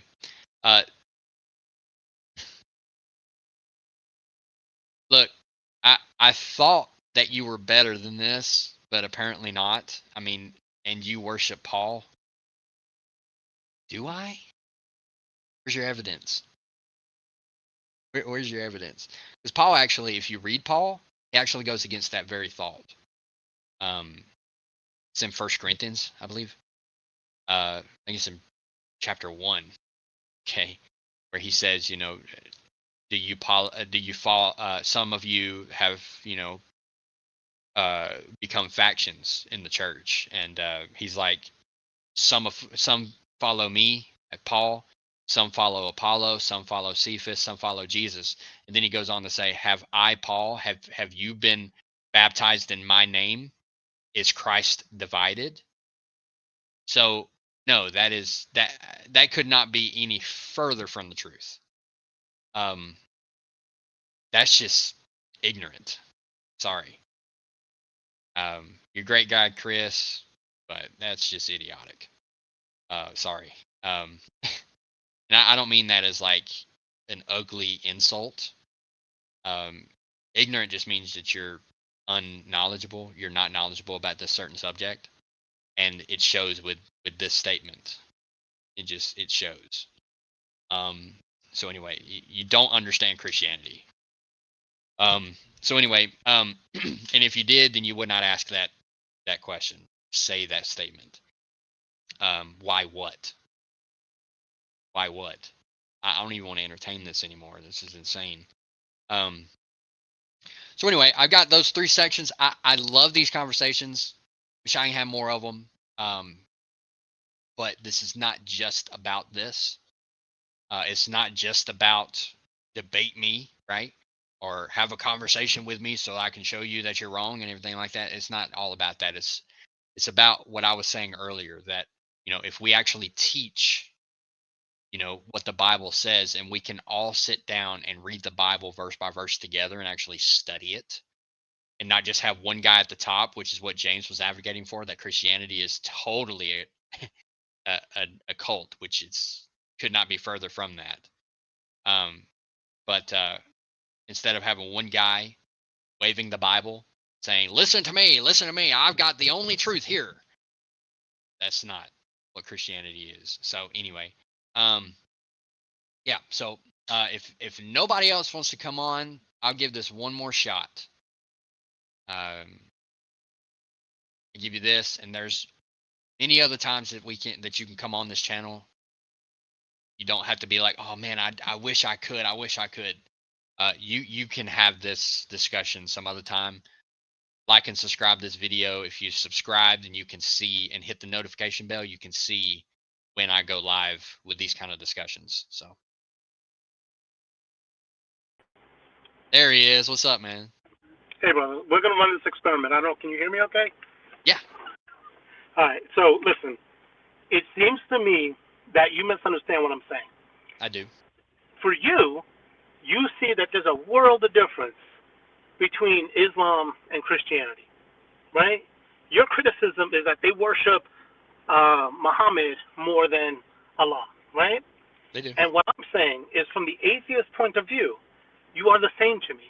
It's a set of dogma, it's a set of ideas, it's a set of beliefs that you believe that if more people were Christian, the world would be a better place. Absolutely. Muslims, if more people were Muslim, the world would be a better place. No. To me, from the outside looking, yeah, you can disagree because you're a Christian. But if I was because I understand the differences between the two. Right, but I'm not talking about right. I'm not comparing the doctrine of one versus the doctrine of other. I'm comparing the idea that one is superior to the other. A Muslim thinks that their Islam is superior to Christianity, in the same way that a Christian thinks that their Christianity is standing on the shoulders of Judaism. You say that you're both monotheistic, but you actually you're in the same lineage, right? Sure. So from my perspective, both come from Abraham, yeah. Right. So from my perspective, all it is that you kind of take these doctrines, these beliefs, you've interpreted your text to mean this. They take their doctrines and their scripture and they interpret it to mean that. And there's theocracies in the Middle East that say everyone should be Muslim, and if you're not a Muslim, then you can die or you should be converted, blah, blah, blah, blah. What you're saying is we're not there yet, but be honest. You wish that we could live under a Christian theocracy, yes or no? Absolutely. Right. So what's the difference? But it's not going to be a forceful kind of thing. But it's not going to be forceful in the sense that then you basically, it's not going to be a life and death type thing that Islam wishes it was. Right. So fine.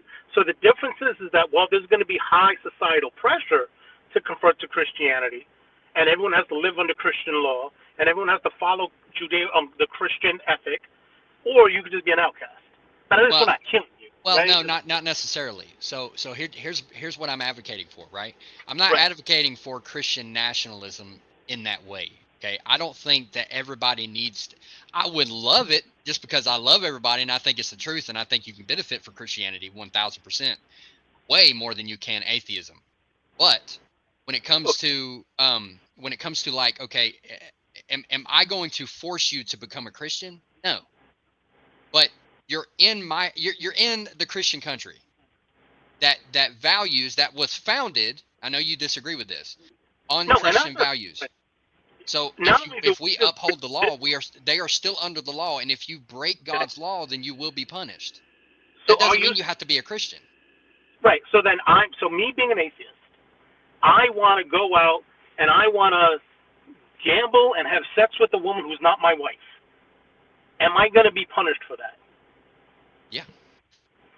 Then why am I being held to a standard that I don't believe in? Because it's true. It's objective. No, it's not. No. It's not objective. The idea is that, so you're basically saying, although you're not going to kill me, you're going to force me to live under a belief system that I don't ascribe to. No, I mean, you can live however you want. No, I can't, There's a because then punishment to I that. go to jail. Right, but then I can't live however I want. But that happens now, even without a Christian worldview. Right, If you break the law, if there's a subjectivity to the laws, which is now, right, okay? right. If a police officer sees that you're breaking the law, they're going to pull you over. Sure. They're going to give you a ticket. You will be punished for that. But the basis of that is safety of self and others. That's the basis. It's not an arbitrary moral system. And that would be the exact same thing as the entire structure. Hang on, the entire structure to the Judeo-Christian law, right. God's law, is to love Him first of all. Okay. Sure. But also, what's the second thing? You should know this. To love thy neighbor as yourself. Yes. So, but what that's more than what we got now. Sure. Right. But understand that loving thy neighbor as yourself is a commandment. It's not a law. The reality is that it's one and the same. A commandment and a law is one and the same. Yeah, but what I'm saying is the law is legislative. Like the reality is, even as an atheist, the reason why I don't kill, steal, rape, and all that stuff comes down to the fact is that I'm not going to impart on the liberty of other citizens. It has because to do with you are showing that you are made in the image of God. No, I am showing that I respect the social fabric. And that's a Christian worldview. That's the God worldview. No. That's a pro-social worldview in the sense that, I don't understand why you don't recognize that there were societies before, during, and after Christianity, never heard of Christianity, and they're surviving just fine. They don't need Christianity to understand not to be a jerk to your neighbor. And I explained this the last time when we talked about when you live in a community, you sign a social contract as to not be an outcast to that community. You don't poop in the drinking water, because otherwise they kick you out of that society, right? So again, the basis of our laws not is not necessarily in today's society. You can be whatever you want, and unless you're Christian. No, that's not. You're going to be outcast. What are you, dude? How do you live in a country where the majority of people are Christian, the majority of the legislators are Christian? The fact is that that's not true. The majority of legislators are not Christian. No. That's why we still have abortion. No. The reason why we have abortion is because we do not have biblical law as the law of the land. But at the end of the day, how many? That's what I'm saying. But you just said that Christians are the majority in the legislature, right? Yes. Then God's law would absolutely be the law of the land. No, because most of them, well, they used to at least, they used to understand that their Christianity was not what made them legislators. They were Christian legislators. They were legislators who were Christian. They weren't legislating Christianity. Which is what I'm defending against. I should not have to think that the letter of the law is going to be determined by who has the majority in the legislation. Because God forbid tomorrow the Muslims become the majority of this country. And that's the whole problem. Is that it should not be subjective. It should not. No, it should not be. No, yeah, you're right. It should not be subjective based on. But in your worldview, there is no such thing as objectivity. I've never said there was. I never said there was objectivity. That's my point. So right, in the Christian worldview, we are saying that there is objective morality. And I'm saying you're wrong, because at the end of the day. So now we have to have a different discussion in that way. No. But the discussion we're having is whether or not the United States, which is founded on the idea of personal freedom and personal liberty, if in the United States we kind of betray that by saying that your liberty is limited by your spirituality. And that came from a Christian worldview. No, that did not come from. Dude, what's the first commandment? The first commandment? Yes. Like in the Bible? The stone tablets. What's the first commandment? Love God with all your heart, mind, soul, and strength. Okay, and I will have no God before me, right? Put God first, yeah. Yes. So, how does that talk about religious liberty? You can worship whatever God you want. No, you cannot. The first commandment says you cannot. That's not a look. That's not the no. You're not going to get arrested for not believing in Yahweh. Right, until you decide, until you do what you're suggesting, which is to base our laws on Christian doctrine. Because in the first law, you broke the law of the land in this case. And that's why I don't want the first commandment to be turned into a national law. No, Because and I don't want either. And that's the whole principle that Christianity is stood on in this way, right? Is that yes, us as Christians that are no longer under the law, we are under grace, right? Here's the thing. When it comes to it, right? We believe in one God. We believe in this God. Okay? You can believe in whatever God you want to. That's not breaking the law. That's the separation of church and state. Right. So what I'm saying is, because maybe we're using words interchangeably, under the legislation of the United States, I can go out there and I could be a Wiccan, pagan, whatever. I can pretty much do whatever I want as long as I do not break the law, which is under the under the construct of as long as I do not impart on the liberty or the safety of others. So that means I'm not obligated to go to church. I'm not obligated to honor my mother and father. I'm not obligated, and I'm glad that that's happening, right? Mm-hmm. I do not want to see in America where all of a sudden I can go to jail if I don't go to church on Sunday, if I don't keep the Yeah, I don't want that either. Right. So what I'm trying to say is, so where do you draw the line? Because the things that you seem to want already exist. And we didn't need to have any Christianity to have those things. No, but here's the thing though. The reason that we have the laws in place that we do now, or that we did to start with, is from the Christian worldview. Okay. So why do the Japanese, who are not Christian, have very similar laws? Because they're, believe it or not, they're primary Christian over there. No, they're not. Yeah, they're not. Yeah. What are you talking about? No, they're not, dude. There absolutely are, yeah. A majority of the Japanese, it's a very small majority, but yeah. Yeah, no. And it's growing over there every day.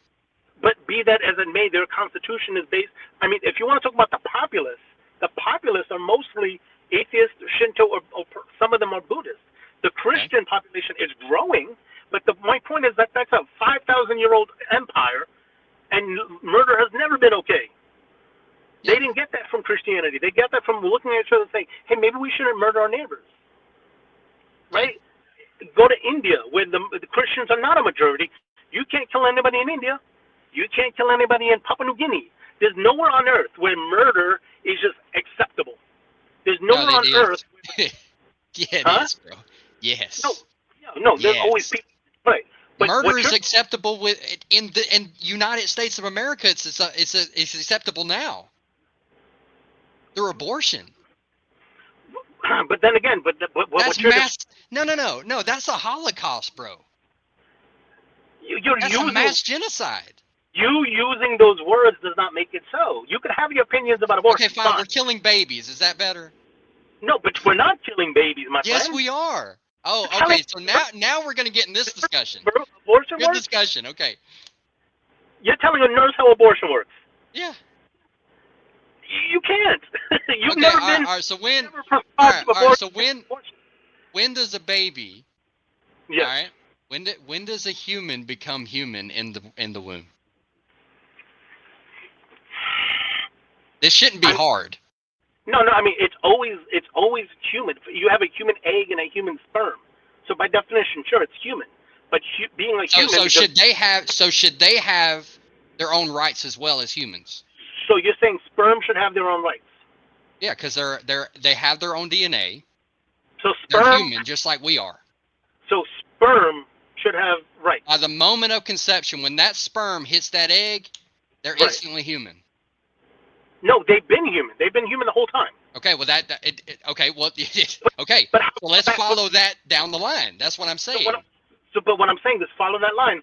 Human sperm and a human egg. You're not advocating for the human rights of sperms and eggs, are you? No. A sperm is human.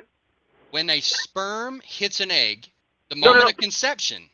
Right. Okay, that's two things that become one and create something new. No, they don't. Well, they create something new. Because that sperm is part of me. That sperm is me. So that sperm is human. Yeah. So you're saying it's not that. So either way, if you kill me, you're killing that sperm. Okay. Same thing. So if I kill a sperm, that's murder. Because you're killing me. No, I'm killing a sperm. I'm not killing you. I'm killing a sperm. No. You're killing me. You're killing part of me. Yes. If sperm is human, But what I'm trying to advocate for, right? What I'm trying to advocate for is that sperm, before it meets the egg, is not its own human DNA. Yes, it is. No, it has human DNA. No. Sperm has human DNA. Not until it hits the sperm. Not until it hits the egg. My guy, trust me on this one. Sperm has human DNA. So wait a minute now. Wait a minute. So now I don't want to get too graphic here. Now, I'm not going to go down that road. But I mean, neither are you. I understand that. We could talk, but I'm just saying biologically, sperm has human DNA. Okay. If I find sperm in a petri dish and I look at the DNA of sperm, it has my DNA. It has my genetics. And it's human DNA, yeah. But what I'm saying here is that it does not have its own identity. That's what I'm saying. Each sperm, right, does not have anything that's outside of me, myself.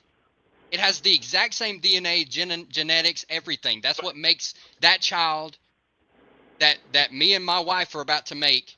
That's why it's half and half in a lot of ways. Right. That's why it has a little bit of her, a little bit of me, because that sperm is me, but it's not an individual in that sense. But you're introducing terms that are not scientific terms. Individual is not a scientific term.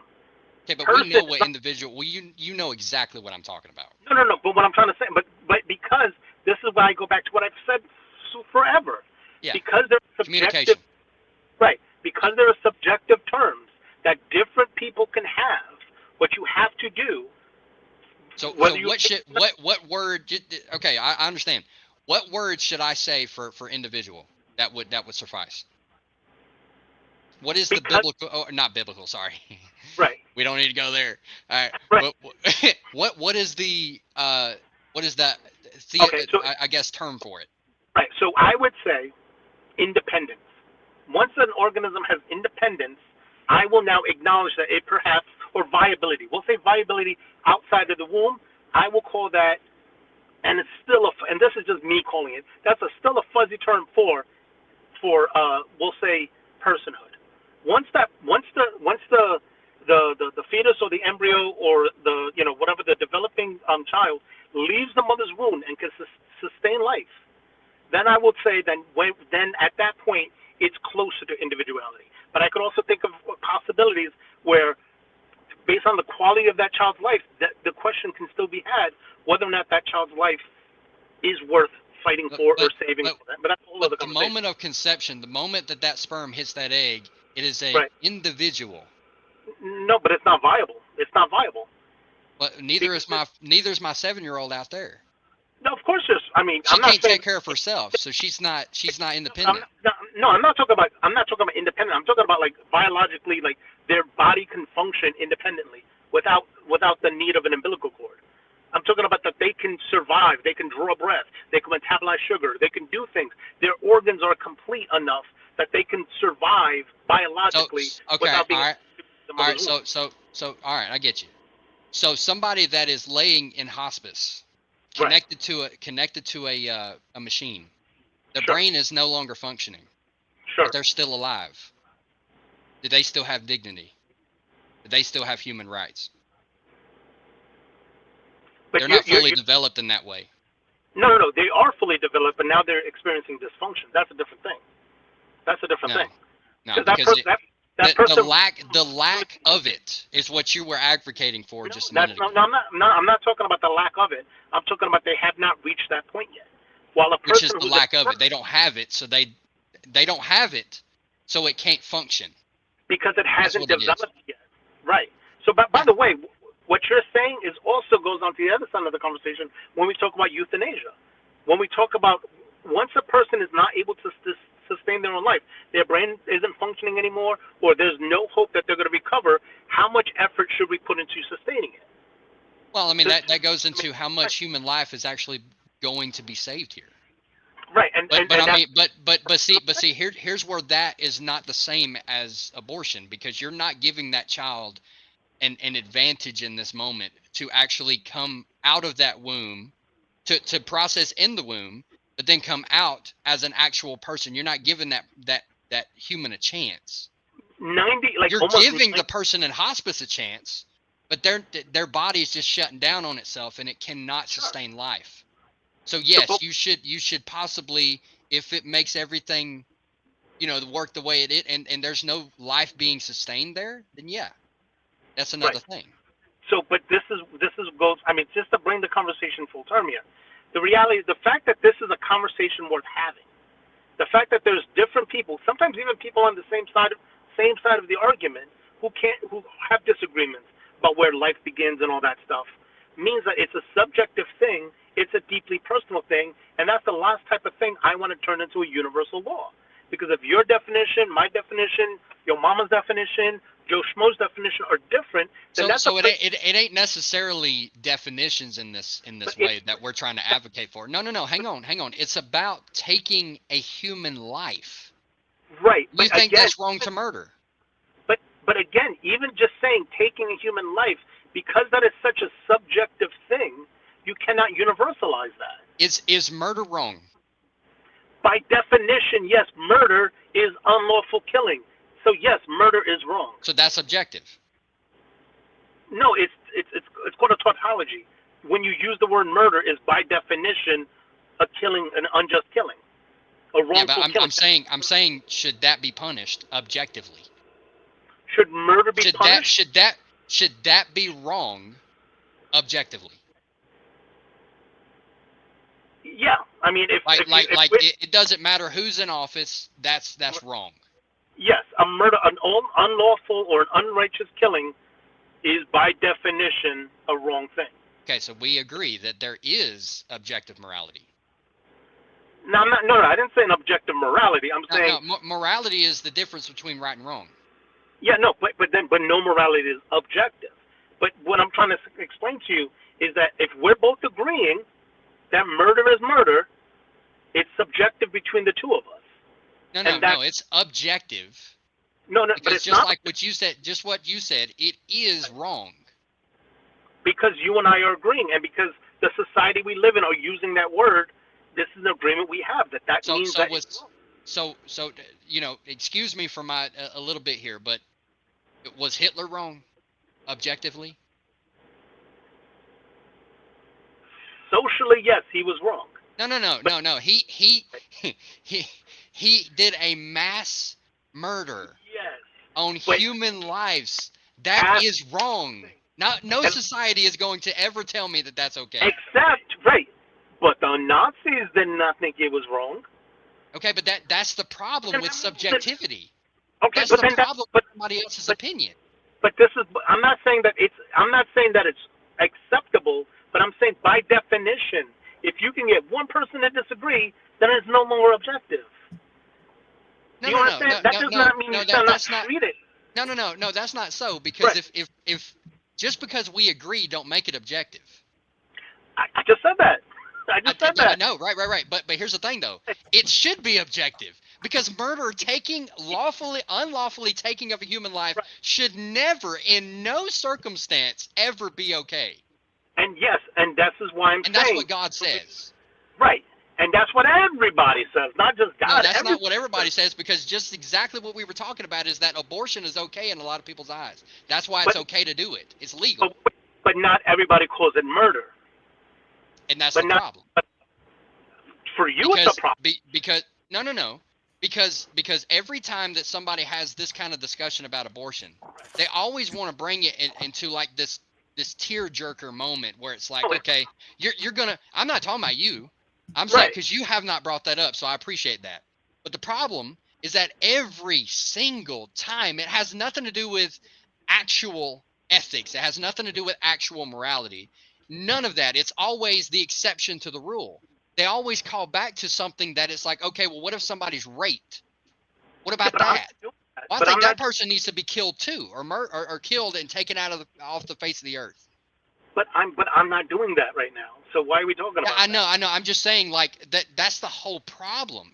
Is that it has nothing, like, everybody that has a problem and disagreement with abortion never actually deals with the actual fact. Right. Objective fact that morality is objectively wrong and should never be okay. The only problem with their argument is every single time that they disagree, it always comes down to, okay, well, what about an 8-year-old daughter? Would you want her to, deliver? I've heard that, and that has nothing to do with the actual argument. That has nothing to do with actual morality. That's just you trying to get your way, not you. That's that person trying to get their way and trying to dig around, go around the bush. But okay? So not that I'm making that argument. Yeah. But what is your response to that 8-year-old being forced to carry a child? What's your response to that? Here, well, let me chime in for just a second, because okay. I heard you say, Chris, you said that you would accept life as life once it was viable, right? Sure. I mean, it's a messy definition, but yeah, sure. Once there's independence and viability, sure. So it says here, the definition of viability is the ability to live, grow, and develop. Outside of the womb, yes. No, it's inside the womb. It doesn't say outside of the womb. It's just inside the womb. That's what fetal viability is. I mean, there's a word viability, but in the terms of when we're talking about neonatology, we're talking about viability means to exist outside the womb. But I'm assuming that you're for gay rights, but you're not for baby rights. I'm for gay rights, but also what are we calling a baby here? Because when I'm talking about abortion, Chris, I'm not talking about you know me by now. Hold on. You know me by now. Don't play that game. It's not you're not stupid. No. I'm not playing a game, and I'm not stupid. And that's why I'm saying what you call a baby, I don't call a baby. There's terms for these things. That's stupid. So don't play stupid, because that's stupid. Because I'm telling you what. A little person. No. Hang on. This big inside of a carrier. You know that's a baby. You're not going to go, well, I don't know what that is. Is it a no? But so what's the difference between a blastocyte, a fetus, an embryo, and a baby? What's the difference between those things? Well, first of all, why are we speaking Latin all of a sudden? Fetus is Latin for little one, which means baby. But I'm talking biomedically. I'm talking about there's a difference between a blastocyte, a fetus, an embryo, and a baby. A baby is a colloquial term, right? So with the moment of conception, scientifically, right? The moment of conception, when that sperm meets that egg, instantly it has its own DNA. It has the combined DNA of the mother and the father. Which would be its own, which is something that I don't have and something that my wife doesn't have. Yeah, it's going to be distinct from your. Exactly. So does it deserve rights as its own human? No, because it does not have neonatological viability. So just because it doesn't have a functional brain at the moment, just because it can't breathe right now, that makes it less of a human. No, because just what we talked about before. When somebody's on a ventilator, they're not breathing on their own either. Right, but that's why I didn't use. By the way, like I said before, sperm is human sperm. Eggs but it's all of my DNA. It does not have its own individual DNA. So you're saying is that once it has different DNA than the mother and the father, now it's its own human? Wait, hold on. Why do you fight so hard against you want to kill babies? Why is your heart? Hold on. Why is your heart so gung ho to protect sex? You want to protect sex so you and the same sex can have sex, but you're against protecting what sex is intended for, and that's to create human life. And the argument scientifically is that the moment of conception, that baby, fetus, whatever you want to call it, right, that is its own human. But so answer that though. Why is it that you want to protect sex between two men and two women? I'm gonna let y'all. I'm gonna let y'all have this conversation. I'll be right back. Okay, but you wanna just let go of an innocent child. Okay, so Kanisha, why don't you ponder? What's your guess? Why do you think that is? Because your heart is wicked. Yeah, I want to know what you're proposing. Why do you think that is? Why do I think what? I don't know. I can't hear you. I'm not sure if your mic is on. I can't hear you. Why do I think what? I think maybe because Mitch left. I don't know. I can't hear you for some reason. I can hear you. I don't know what happened. Maybe it's me. I don't know. Let me see something. It might be me. Give me one second. It might be me. Let me see something.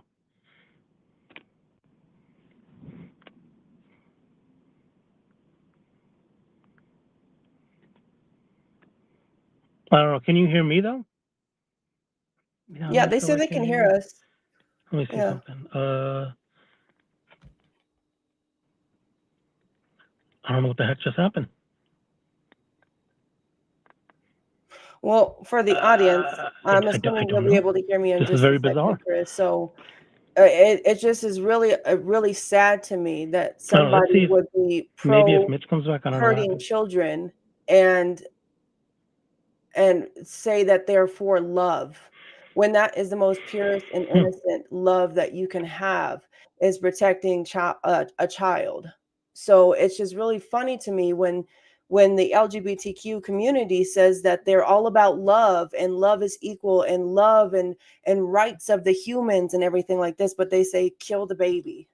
That has been the sickest thing I've ever witnessed come out of grown men and women's mouths. And they want someone like me to take them seriously. I will never take someone serious that says, let's protect us having sex in bed with the same sex, but kill the children. I'll never be for that. And I'm sorry, I know I'm very blunt. I know this is not my channel, so if you're watching on Mitch's channel, you're probably like, what the heck is this lady talking about? But on my channel, this is just what it is. It's just truth being told. Just like Chris, I know you can hear me, so I'm not stupid. I think it's just ridiculous how much the voting is going for just hurting children, period. I don't understand how anyone can call themselves a good person and deny a child. I'm pregnant with my child right now, and do you know how soon I could hear my daughter's heartbeat? It's a girl, by the way, everybody. But do you know how soon I can hear the heartbeat? And also, Kanisha, just real quick, like a baby can poop on their own in the womb. They can eat on their own. They can cry on their own. They have all these things that they can do on their own before their birth. Yep. So, but I mean, where did Chris go? I know he's in the background. Did something happen? Do I need to bring him back up? I guess he couldn't hear me when I was talking. Okay. Okay. Can you hear us, Chris? Can you hear me now? We can hear you. I can. Okay. Right. So, I mean, I heard what you were saying, and I think my main objection to that, it goes back to what I've said to Mitch a million times. It's if you use certain terminology and you use certain words, then yes, it sounds like you have a bunch of baby butchers out there. But for people who understand embryology, so for people who understand fetal development, for people who actually do the work, they don't use this loaded language the way you do. And I think it's very, when you're trying to make it personal, when you're trying to make it seem like it's your ethics are fine. But understand that if not everyone shares those ethics, or everyone shares those definitions, or everyone sees it that way, it's unfair to impose what you think it should be done the problem. Universally. That's the problem, is that's the whole reason I'm advocating for this, is that there is no, like, subjectivity is wrong, and it should not be under what is right and what is wrong within morality. It needs to be, it is a moral ought to not take a baby's life, or whatever you want to call it. So, okay, whatever fine. term. So if I were to say gay rights should not exist, what do you say? Right. I would say because you're imposing on the liberty of others, you're wrong. Oh, but you're imposing on the liberty of that fetus. Now the liberty of others is something that you can impose on. When you're imposing on a child in the womb, that's not your right to say slaughter that person in the womb. But again, I guess it boils down to whether or not you think a multi-celled, embryo or blastocyte. You're complicating it, Chris. I'm not complicating it. I'm just explaining. No. Look. Rather, it's several cells, right? Makes up something. Whatever, like the term that you just said, the thing that you just described. Right. A fetus, right, or an embryo, or I think that is what you called it. Right. Anything like that. Either way, like let's just pretend that all those things are cool. Like those are actual defining terms of these, I guess, stages of development is what you would probably call it. So either way, the fact, the objective fact, still stands scientifically, and you know this. Right. And I'm going to repeat myself once again. The moment of conception, when that sperm meets that egg, that becomes its own individual, okay, or whatever term, you can spice it up however you need to. Whatever term you want to know, or you want me to say, it's its own human. Okay. It doesn't matter what it's called. It is a human, and it has its own rights. Okay. So let's say I concede that point. Let's say it's like, fine. Let's say tomorrow I wake up and I am now anti-abortion, Okay. right? Oh, that's now great, my man. opinion That'd is be that great. I'm against, let's say tomorrow I'm against abortion. I still will not believe that I should impose that on a person, another family, doctor, patient, individual. I do not think it should come from legislators to get into the conversations of some of the most personal family planning conversations. I think if you want to have this conversation, if different doctors want to have this conversation, if different bioethicists want to have this conversation, if a group of doctors looking at the data say we will not perform this procedure because we find it ethically wrong, fine. But that's again where we have an issue. Right. That I don't care what a certain doctor has to say about this. But I don't so care. then if you're not trusting the people who do this for a living, then you're basically, this is just I'm not trusting vigilantism. somebody that is willing to put that human, right, or whatever you want to call him, a human that has his own identity. Okay. But this is according to you, though. If you take that from somebody else, that is absolutely wrong. Mitch, but what I don't understand is why you're not grasping it, that it's not up to you to tell another person. And that's the thing. It's not up to me. It's up to God. But how can you say that, man. though, Chris? Not to gang up on you, but how can you say that it's not up to you, Mitch, to put your input in on somebody else's life? Even though it's but yet of a you human can life. say that you can have an input because you're a nurse, which No, I think I you're didn't a say very that. poor nurse for wanting to deny and promote someone dying in the first place, because that's exactly what you're doing. You're removing. If it was not such a big deal, why get rid of it? If it was not a human being, why get rid of it? And Bobby, real quick, I'll let you come right on in. And Chris, I'll let you respond. I just wanted to add a little bit to that.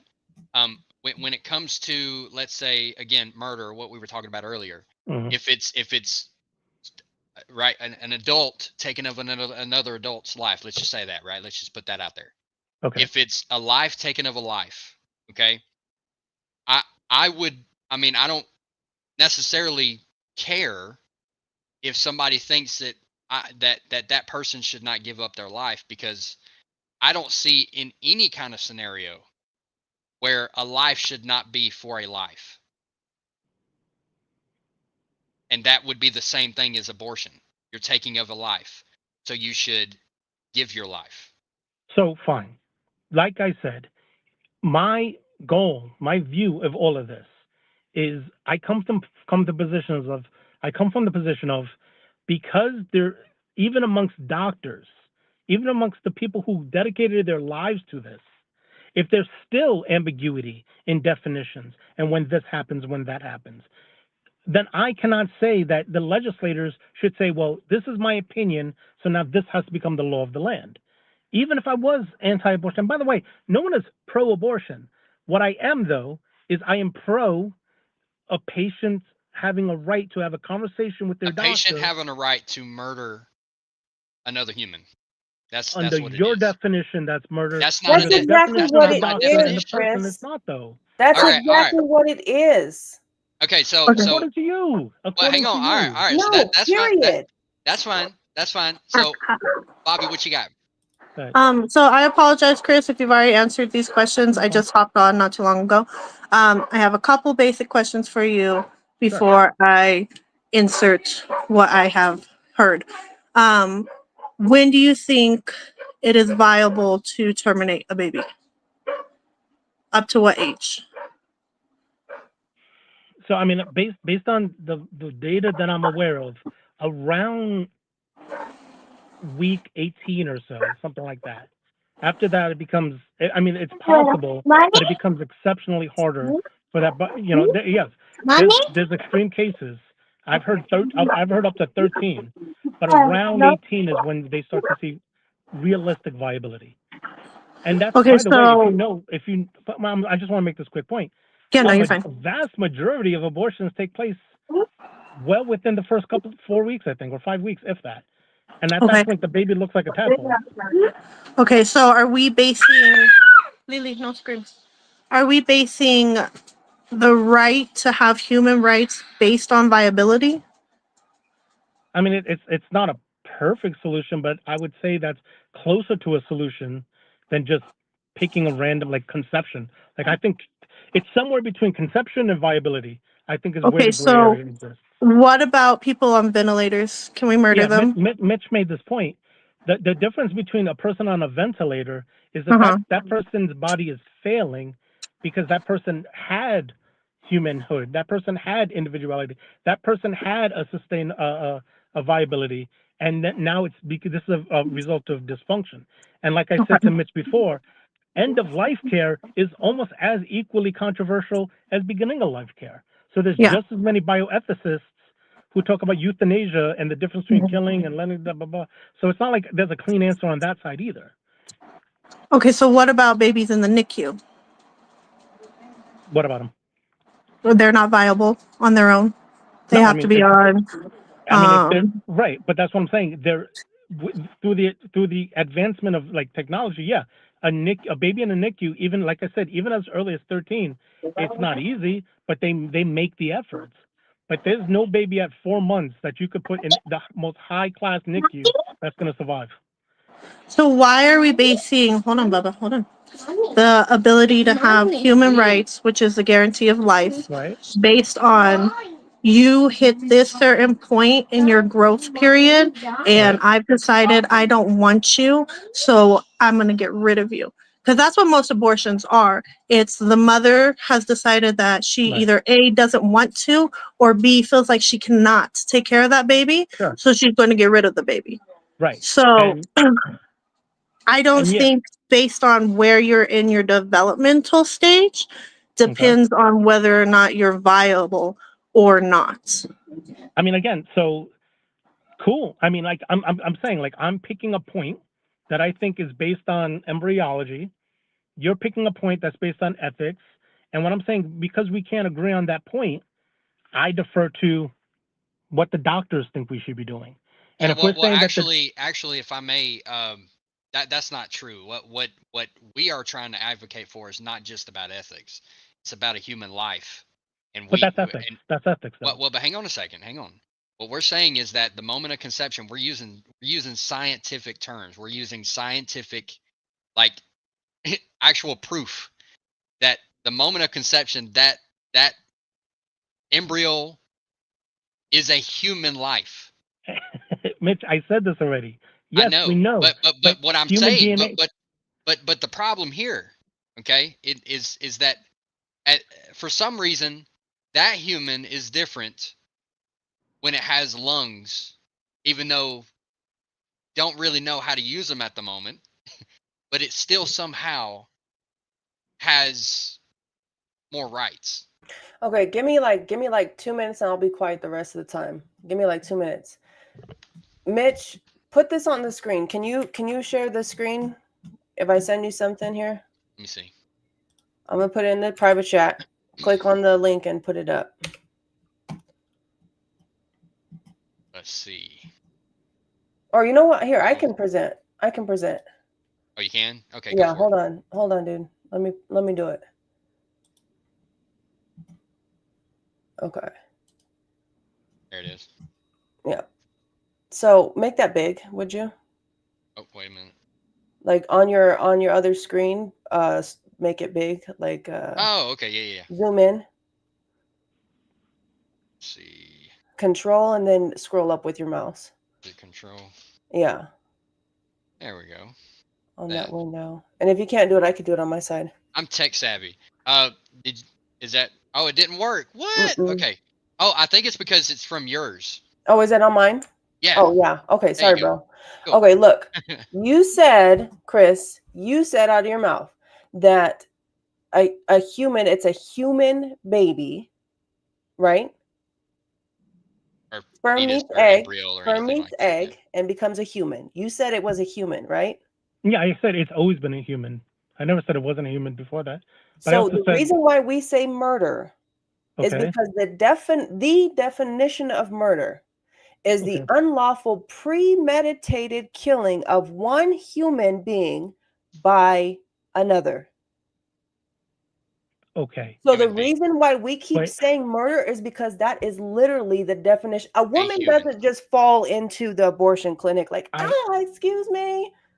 No, right. she has to think about this, meditate on But her the decisions. problem, You know what? I'm going to go through with ending this life, and walks in there and ends that what you just agreed upon. And don't try to backpedal, please. who the You hell is agree that is backpedaling a here? human being. So by definition, the definition of murder is the unlawful premeditated killing of one human being by another.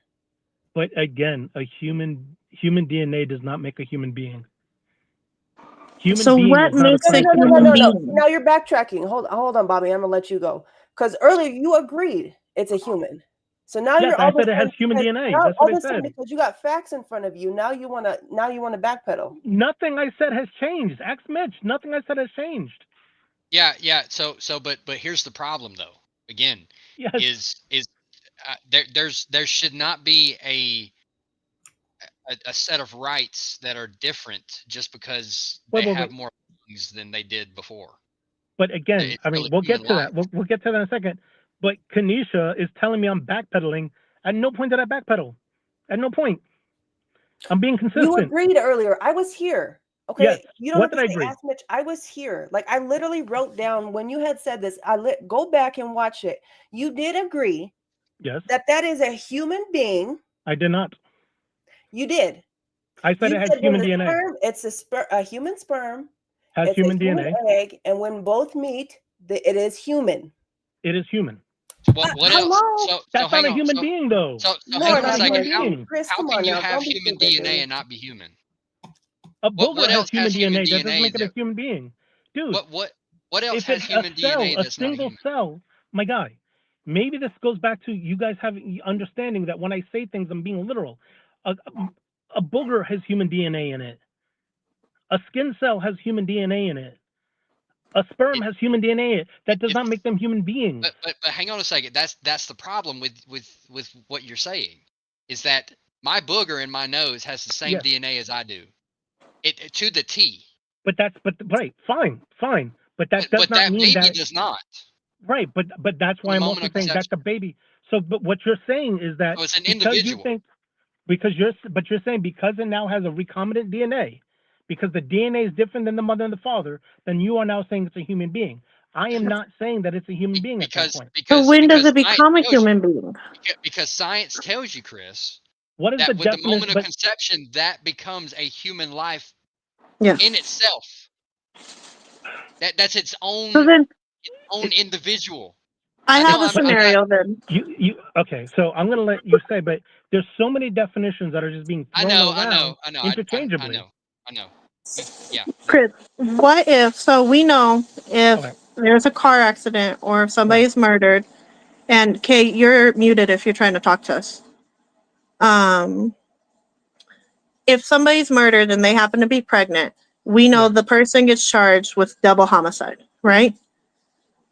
What if that person was on her way to go get an abortion? Should the person still be charged with double homicide? Or no, because she was already going to kill her baby, so they just did it for her. That law that you're citing it's very individual. I'm not familiar with that, but I also know that has been based on more the legislators just making that determination. That's not a universal law. And just because a law says that that's a double homicide, that doesn't mean scientists now say that's a double homicide. Okay, so but again, I don't know enough. wouldn't we want what scientists but more people agree on that, and that's what makes it a law. And yeah, so wouldn't we want the laws to be equal no matter whether it's somebody else taking your baby? And if that's the case, why can't a father decide for an abortion to happen? Why is it only the mother that can decide? You're not the first person to make that argument. And if that's the case, if the baby's not a baby, why can't a mom drink and smoke and do drugs and all of that? I mean, she can. It's not advised, but it's not illegal. It is illegal because your baby will be taken away from you once it's born. You can go to jail for Again, neglect. that's not as someone who's been aware of that. Yes, it's pursued, but it's not universal. That does not always happen. I know pretty much everywhere in the United States it does. I mean, I'm telling you, it doesn't. A lot of times, yes. But understand that an ACS investigation and an ACS case is not the same thing as the NYPD coming in and putting you in cuffs. Those are different things. Sometimes, yes. Sometimes it gets escalated to that point, but not always. But it's still the majority. Right. But why are we saying that, because you're this much developed, you don't matter? Because that's what we're saying. No one's saying you don't matter. Again, this goes back to you're just putting words out there. But how aren't we saying you don't matter? We're saying that you aren't a human being, therefore you don't deserve human rights. That's literally what that is. Yes. So you're saying you don't matter until you hit viability. Do you know that's exactly what they did in Germany with the Nazis? The Nazis told people that the Jewish people didn't matter. They weren't human beings. That's what people did when they enslaved the African Americans, the Irish, the Chinese. They said, they're not human beings because they don't meet these standards. Sure. So why are we putting the exact same... That's the exact same standards that we're trying to put on this embryo. On babies that can't defend themselves, but they are their own human being. They just can't stand up for themselves yet because they haven't been able to. So the same thing. So the same thing that you just I mean, correct me if I'm wrong, but you use the analogy of a booger, as the same thing as like that embryo.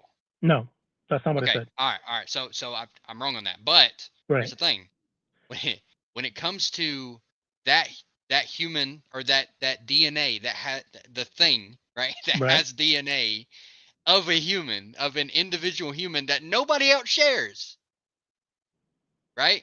Okay. Somehow that does not have human life, or it's not a human, right? It's not a human being, but yet it matters. Why does it matter? Because the issue that we're running into is you're conflating scientific definitions with legal definitions. You're conflating scientific concepts with social concepts. Those are two different conversations. Socially, I have opinions. Scientifically, I know things. And that's really what it boils down to. And until we can get a social consensus, we kind of have to rely on the science. And that's the problem. So with what you're conveying is because but here's the thing though, that the science, right? Not my morality or anything like that. Right. The science says that just came out of conception is a human life. Yes. That's what science says. But so it is its own human being. No. Those are two different things. Okay. Having human life is not the same thing, or having human DNA and being alive does not make you a human being. So when, according to science, because you said let's just break it down to science, right. When does science say that you have become a human being all of a sudden? Science never really says that. That's all. So how can we base it off of science if all of a sudden science doesn't say when you become a human? Because if that's the case, you become a human being once you get human DNA to make your own DNA. You are an alive DNA. This goes back to what I'm saying. If you want to have sociological conversations, that's when you could start talking about individuals. That's when you could talk about human beings. That's when you could talk about liberty. That's the robust conversation to be had, right? But because there's so much controversy or conversation or debate, because those terms are so messy, until we can get some sort of consensus in that, I defer back to what can we speak about scientifically? What can we all agree on? Whatever your ethics are, whatever your belief system are, you understand that DNA is DNA. That's not controversial. So why is it not a person, though? That's what I'm not understanding. Because from my definition, a person is more than just I have DNA. But that's your definition. Right, and that's why I'm saying no one should legislate off of my definition. Okay, but we're using abortion as birth control. We're not using abortion as something that's harming. So let's say we got rid of every abortion that's not due to rape, incest, or the mother's going to die or the child's going to die, right? Okay. So let's say, are you good with that? You good with getting rid of all those abortions? Like making it illegal to have an abortion unless a doctor says you will die, your child will die, you were raped, or it's incest. Okay, so I would say partially, because here's the other thing I question. What if the mother of the child has a severe mental illness and says, I know that this child, the day it's born, is going to live a miserable life. I know I'm not capable of it. I don't want to be a mother. There's thousands of people out there that want to be parents. That want to be I would parents. love to pick a baby. But what I'm saying, but understand, but now you're saying that person has to go through the physiological changes of pregnancy, go through all of that, knowing they don't want this kid. Did they have sex? Right. So I think it would be a beautiful solution if that person's willing to do that. But you're now saying they don't have a choice in the matter. They now have to be a breed mare for someone else's kid. Because they decided to have sex with that individual, and you chose to make that moment. Exactly. That's knowing the risk that it would take. Knowing the risk. So is birth a consequence or is it a gift? It should be a gift. That's the thing. Man. So anybody that's trying to give a certain argument saying, well, they can't really take care of it, or they can't really do this, or they can't, it's just a harm to them to try to keep up and everything like that. That should never be the case, because it is a given. It is a given responsibility, yes, and sometimes that hurts a little bit to your own personal will and to your own personal finances and everything else. But yes, you're right. It is a blessing to have that embryo within the moment of conception. That is a huge blessing and even a miracle at that. And so we should preserve it. And until that, right. And while cool, I mean, I'm glad that that's how you feel about it. But until that becomes a universal belief, we cannot force a person to believe something they don't believe. Okay. So again, it just falls down to it. The simple question. Yes. Is it okay? Because we've already established all this stuff. Right. Is it okay to take of an innocent life? Period.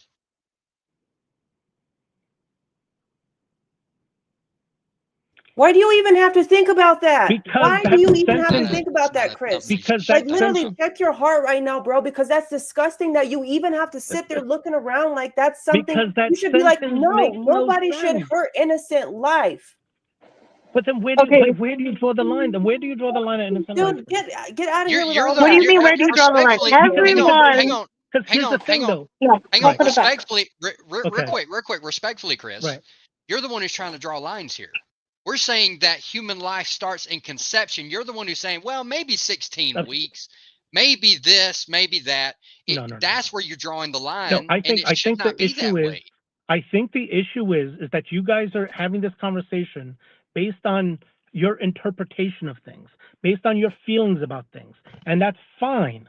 That's fine. Not a human life. But until those things become universalized, we cannot tell another person they have to believe universal. It's been universal, except until the whole Black Lives Matter and the LGBT come in and say, you want to change how things are supposed to operate here. Y'all because now all of a sudden we can't.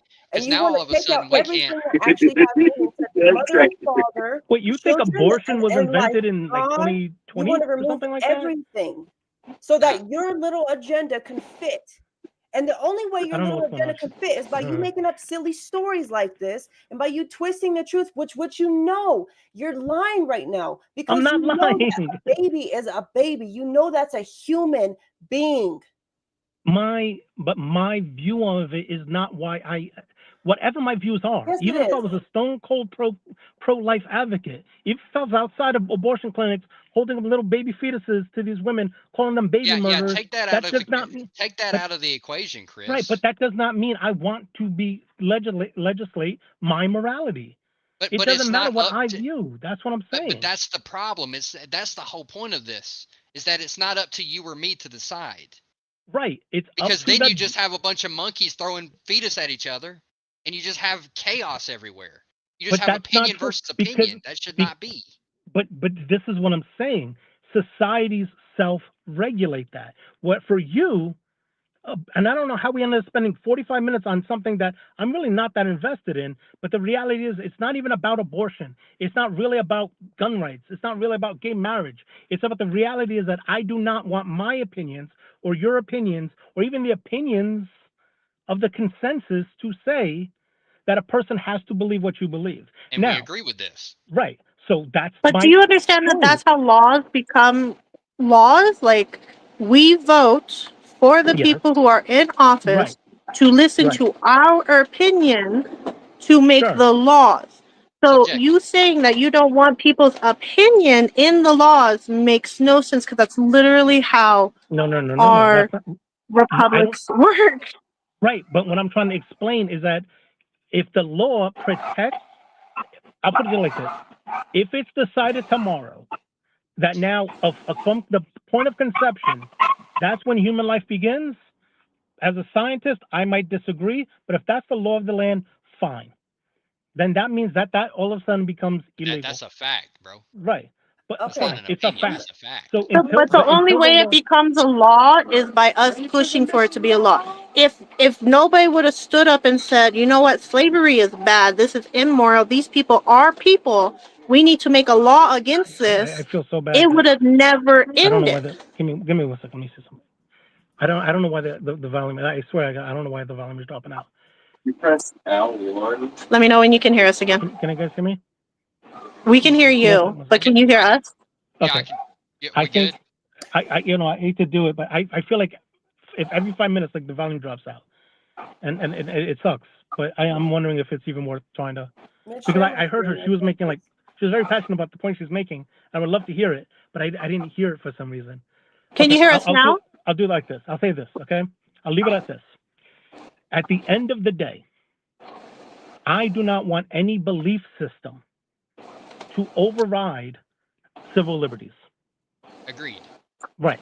So that's why I'm saying, whether we're talking about abortion, whether we're talking about taxation, whatever the case may be, I get very nervous when passions overwhelm logic and reason for me. Yeah, and I agree with that. And Right. but here's the thing, though. But that's my only point, though. The passion should not be but that your point is flawed in this way, because you're not arguing something different than what we are.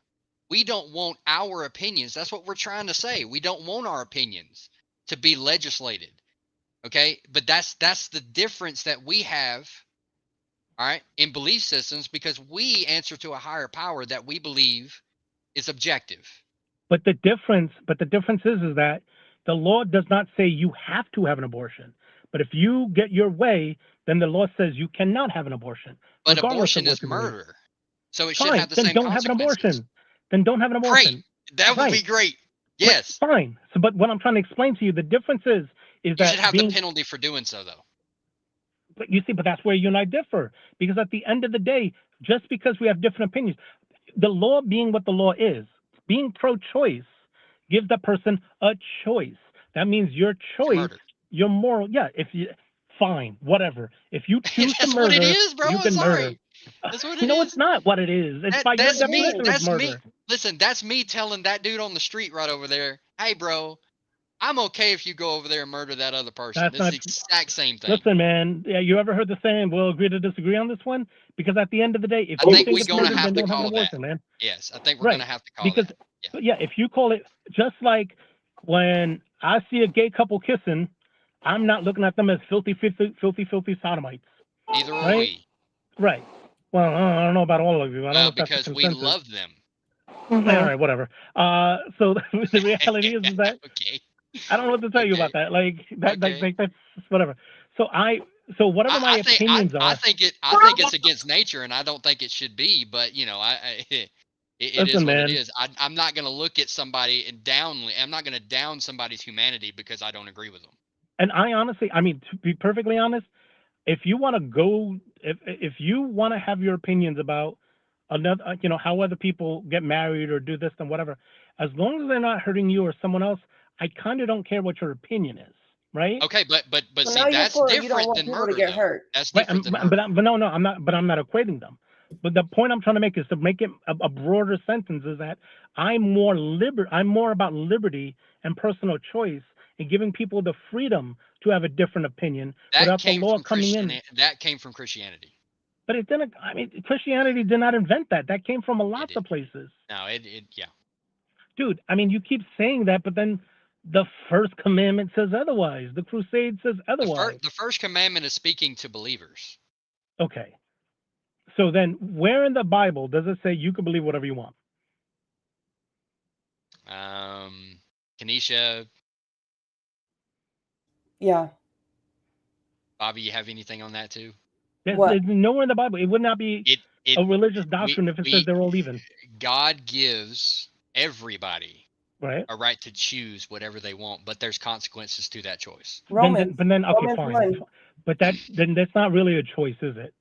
Yes, it is. No, it is. That's like yes, it is. Well, no, come on. You can cross this line, but you know what's going to happen if you cross the line. Dude, it's just as easy. If you are in a relationship, if you and your dude and me and mine are sitting out in public and we're sitting at a table eating dinner, and we are in our individual relationships, and my husband and your spouse decides to get up, your spouse decides to get up, and they decide to kiss other people in the bar. Is there consequences to that or not? She's very animated about what she's saying. I just can't hear it. Is there consequences to that or not? Can you? I can hear. I can hear you. What? Oh, you can't hear Kenesha. Can you hear us? I can't hear Kenesha. I can't hear Bobby. I can hear you. Okay, it's very bizarre. No, that is. So what was Kenesha saying? I think it might be you're on your phone, so that might be the reason. Oh, damn it. Okay, I don't know. I don't know. I'm on my phone. I can hear both of you. Yeah, I can't hear Bobby and I can't hear Kenesha, but I can hear you. Yeah, we can. Yeah. Look. Here's in closing. Okay. Look, Chris, I think we might need to postpone until we can get a better connection. Yeah. But I think that we're gonna have to agree to disagree on this. And okay, so but to that point, the fact that we can agree to disagree is fantastic for me. It's a Christian value. Sure. Okay. But the reality of it is that as long, be it a Christian value, be it a Socratic concept of, the marketplace of ideas, whatever you call it, I would rather live in a country where the freedom to disagree does not come with penalties. Yeah, well, I would rather live in a society where murder is not okay, and if you do murder, then you surrender your life to live, because that is the only way for justice. Is a life for life. All right, we're gonna have to put this another day, because at the end of the day, there's so many other methods that tells you that will lower the murder rates, reduce recidivism, and actually are just better for society. That is not eye for an eye. But we could talk about that another day. But yeah, no. So again, I appreciate you coming on, man, and sharing your view. And I'll see you. You can come on when you got a better connection. All right, I'll be around. Sorry about this, guys. You good. See ya. Bye-bye. Yeah. So, I think I'm not going to belabor this any more than we've already belabored, but I think when it comes down to the terminologies and all that stuff, I think that's just kind of, and I'm not just talking about him right now. I'm talking about everybody else who goes against or who actually wants abortion or actually wants the person to choose, because I would rather not live in a society where I can, like, if that person goes over there and murders, then it's not a life for life. Mm-hmm. I don't want that. No. And the instant thing here is it all boils down every conversation between an atheist and a Christian always has to boil down to, is God real? And in this case, it has to, because me and you, all three of us answer to a higher power in this case. We all do. And that's the moral ought. That's the obligation with all humans, that they ought to do a certain thing. All right. And it's not subjective. It ain't got nothing to do with me disagreeing with anybody else. And that's the problem with secular reasoning, is that it does not work, because it one day we're going to have another Hitler in here. God forbid that. So it just doesn't work. You have to have a moral ought, or else we're just, like I said, a bunch of apes throwing feces at each other and just disagreeing and fighting all the time. Exactly. Yeah, it's just, and you see this is a repeat pattern too with I'm going to say it, the left. I know people are like, don't say that because you're going to create division. It's already divided. It should be divided. Oh, Kanisha, go ahead and say the whole thing. Woke. Woke, yes. Yeah.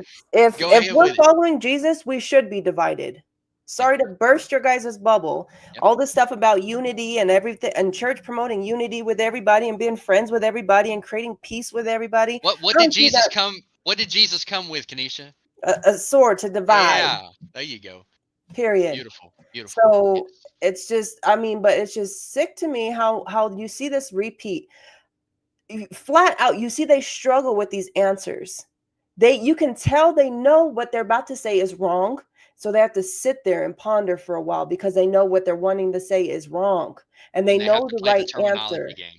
And I swear there's never been not one person I have ever talked to who is pro-abortion, pro-LGBTQ, pro-BLM, pro-whatever, all these movements that can just talk like easy, flow it out easy. They all have to try to justify their answers and twist the truth enough. And they sound dumb every time. Yeah, whenever I say that human life is a human life, that should not be any kind of, how can you twist that in any other way? And I'm not saying that he was meaning to in that moment, but the problem is that a lot of people that share his views do that. What they do is like, okay, well, what do you mean by this? Okay, well, I mean that, and you want to reason with science. Let's do it. The moment of conception, that fetus, baby in Latin, I don't know why we always want to start speaking Latin all of a sudden, but that fetus, that baby, is a unique human being on its own that shares no DNA completely with any other human on the face of the planet. It's its own DNA. And when I say it, I'm not dehumanizing anything for people that's out there. It could either be, and I'm sorry, this is also controversial, it could either be male or female. So that's why I say it. Okay, because I don't know. I'm just only one or the other at this point. Exactly, only one or the other. Only one, and it doesn't change midlife all of a sudden. You cannot change your sex. You can't. Yeah. I have people admit. Are you able to end your live stream to join my live stream and then stream it on yours from my live stream so you can join these people trying to talk? Are people trying to talk? I'm on my channel right now. I know you are. Yeah. There's people on your side trying to join? No. Oh, sorry. Sorry. I thought that's what you were saying, for me to come on your live stream so we can talk more to other people. Okay, I hear you, XO. Yeah, let me. I'm gonna get off here real quick, but see, because I can cause it to stream both to you and Bobby's at the same time as it's streaming to mine. So, great. Yeah. Hey, wherever the audience is, let's go. All right, let's go. Let's go. Do I end the stream? End your stream. Okay.